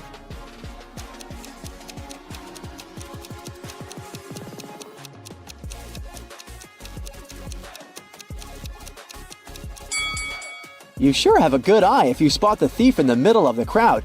He was really swift in sneaking behind that woman and stealing her bracelet. Way to go, you! John started his Sunday morning by jogging around the park near his house. When he returned, he found out very unpleasant news. Someone had stolen his car. He questioned 3 of his neighbors. Henry said he had been playing video games for the past 12 hours and hadn't left his basement during all that time. Rosie said she was a gardener and had been planting daisies in the public area all morning. She also said she saw a suspicious man who opened John's car using a knife. Jack said he had seen John's car when he went out for groceries, but when he returned home, it was gone. After listening to the suspects, John immediately knew who had done it. Can you tell who it was?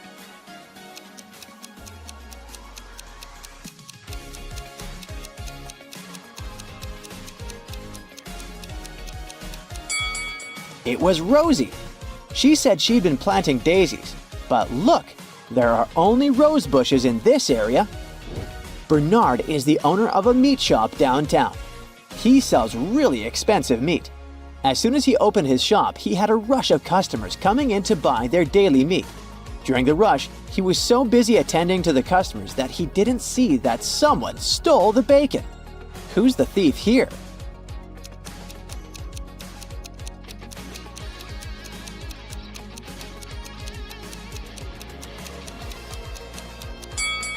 It's the guy in the suit.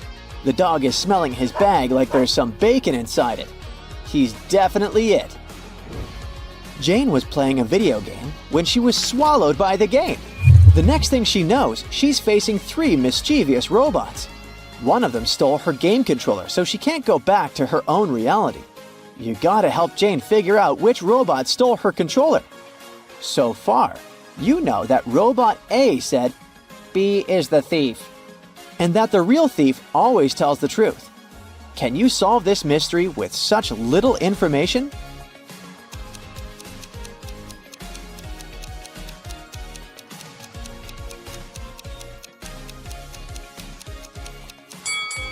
Robot C is the culprit. Let's check it out really quickly. If A was telling the truth, then it would be the thief. But it's impossible because A claims that B is the thief. B is also not the thief since A's claim that B is the thief is a lie. This just leaves us with the last option, Robot C. Betty was traveling across France. One night, she gave herself a treat by booking a table at an expensive restaurant. She was halfway through dinner when an elderly woman approached her.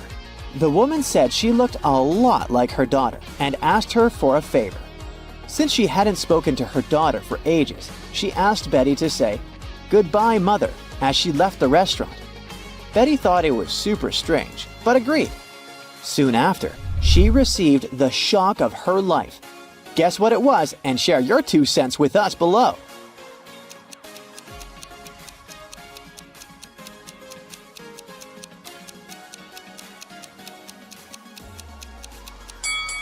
Betty was surprised with the bill which belonged to the elderly woman. She had asked the waiter to collect the bill from her daughter. Uh-oh, Betty. Can't believe you fell for that. Anna sat down to watch her favorite TV show. She made some popcorn, turned on the TV, and nestled comfortably to binge-watch an entire season. Her cat Pepper sat down next to her. But after 5 minutes of screen time, Anna suddenly passed out. Take a look at the image. Can you guess what happened there?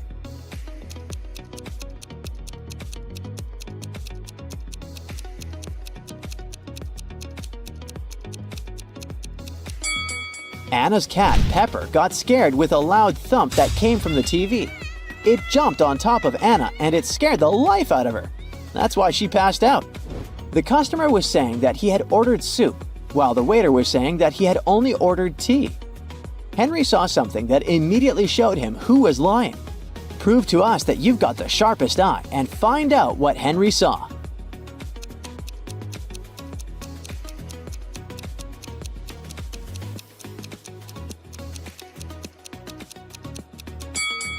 The customer is the one who's lying. Behind him, there's a huge sign that says the restaurant only serves soup from 1 to 4 p.m. Since it was 8 p.m. in the evening, the waiter would have never accepted the customer's order in the first place. It was a lovely spring morning, so Margaret decided to take her kids to the park for some fresh air. While the kids played in the grass, Margaret decided to catch up on her reading. She left her bag right beside her, next to a stranger. In a few minutes, she noticed the bag was stolen. We need your detective skills here. Can you figure out who the thief was?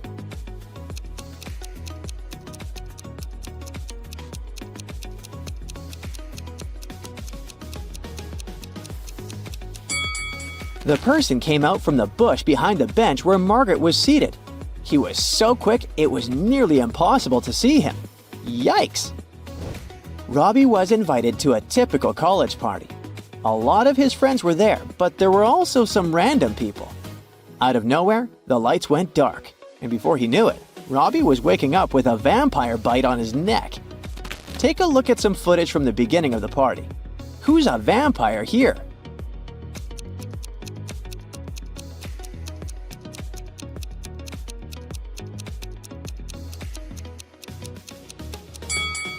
It's the guy on the corner. Look at the mirror. He has no reflection. He must be the vampire. That's it for today. So hey, if you pacified your curiosity, then give the video a like and share it with your friends. Or if you want more, just click on these videos and stay on the bright side.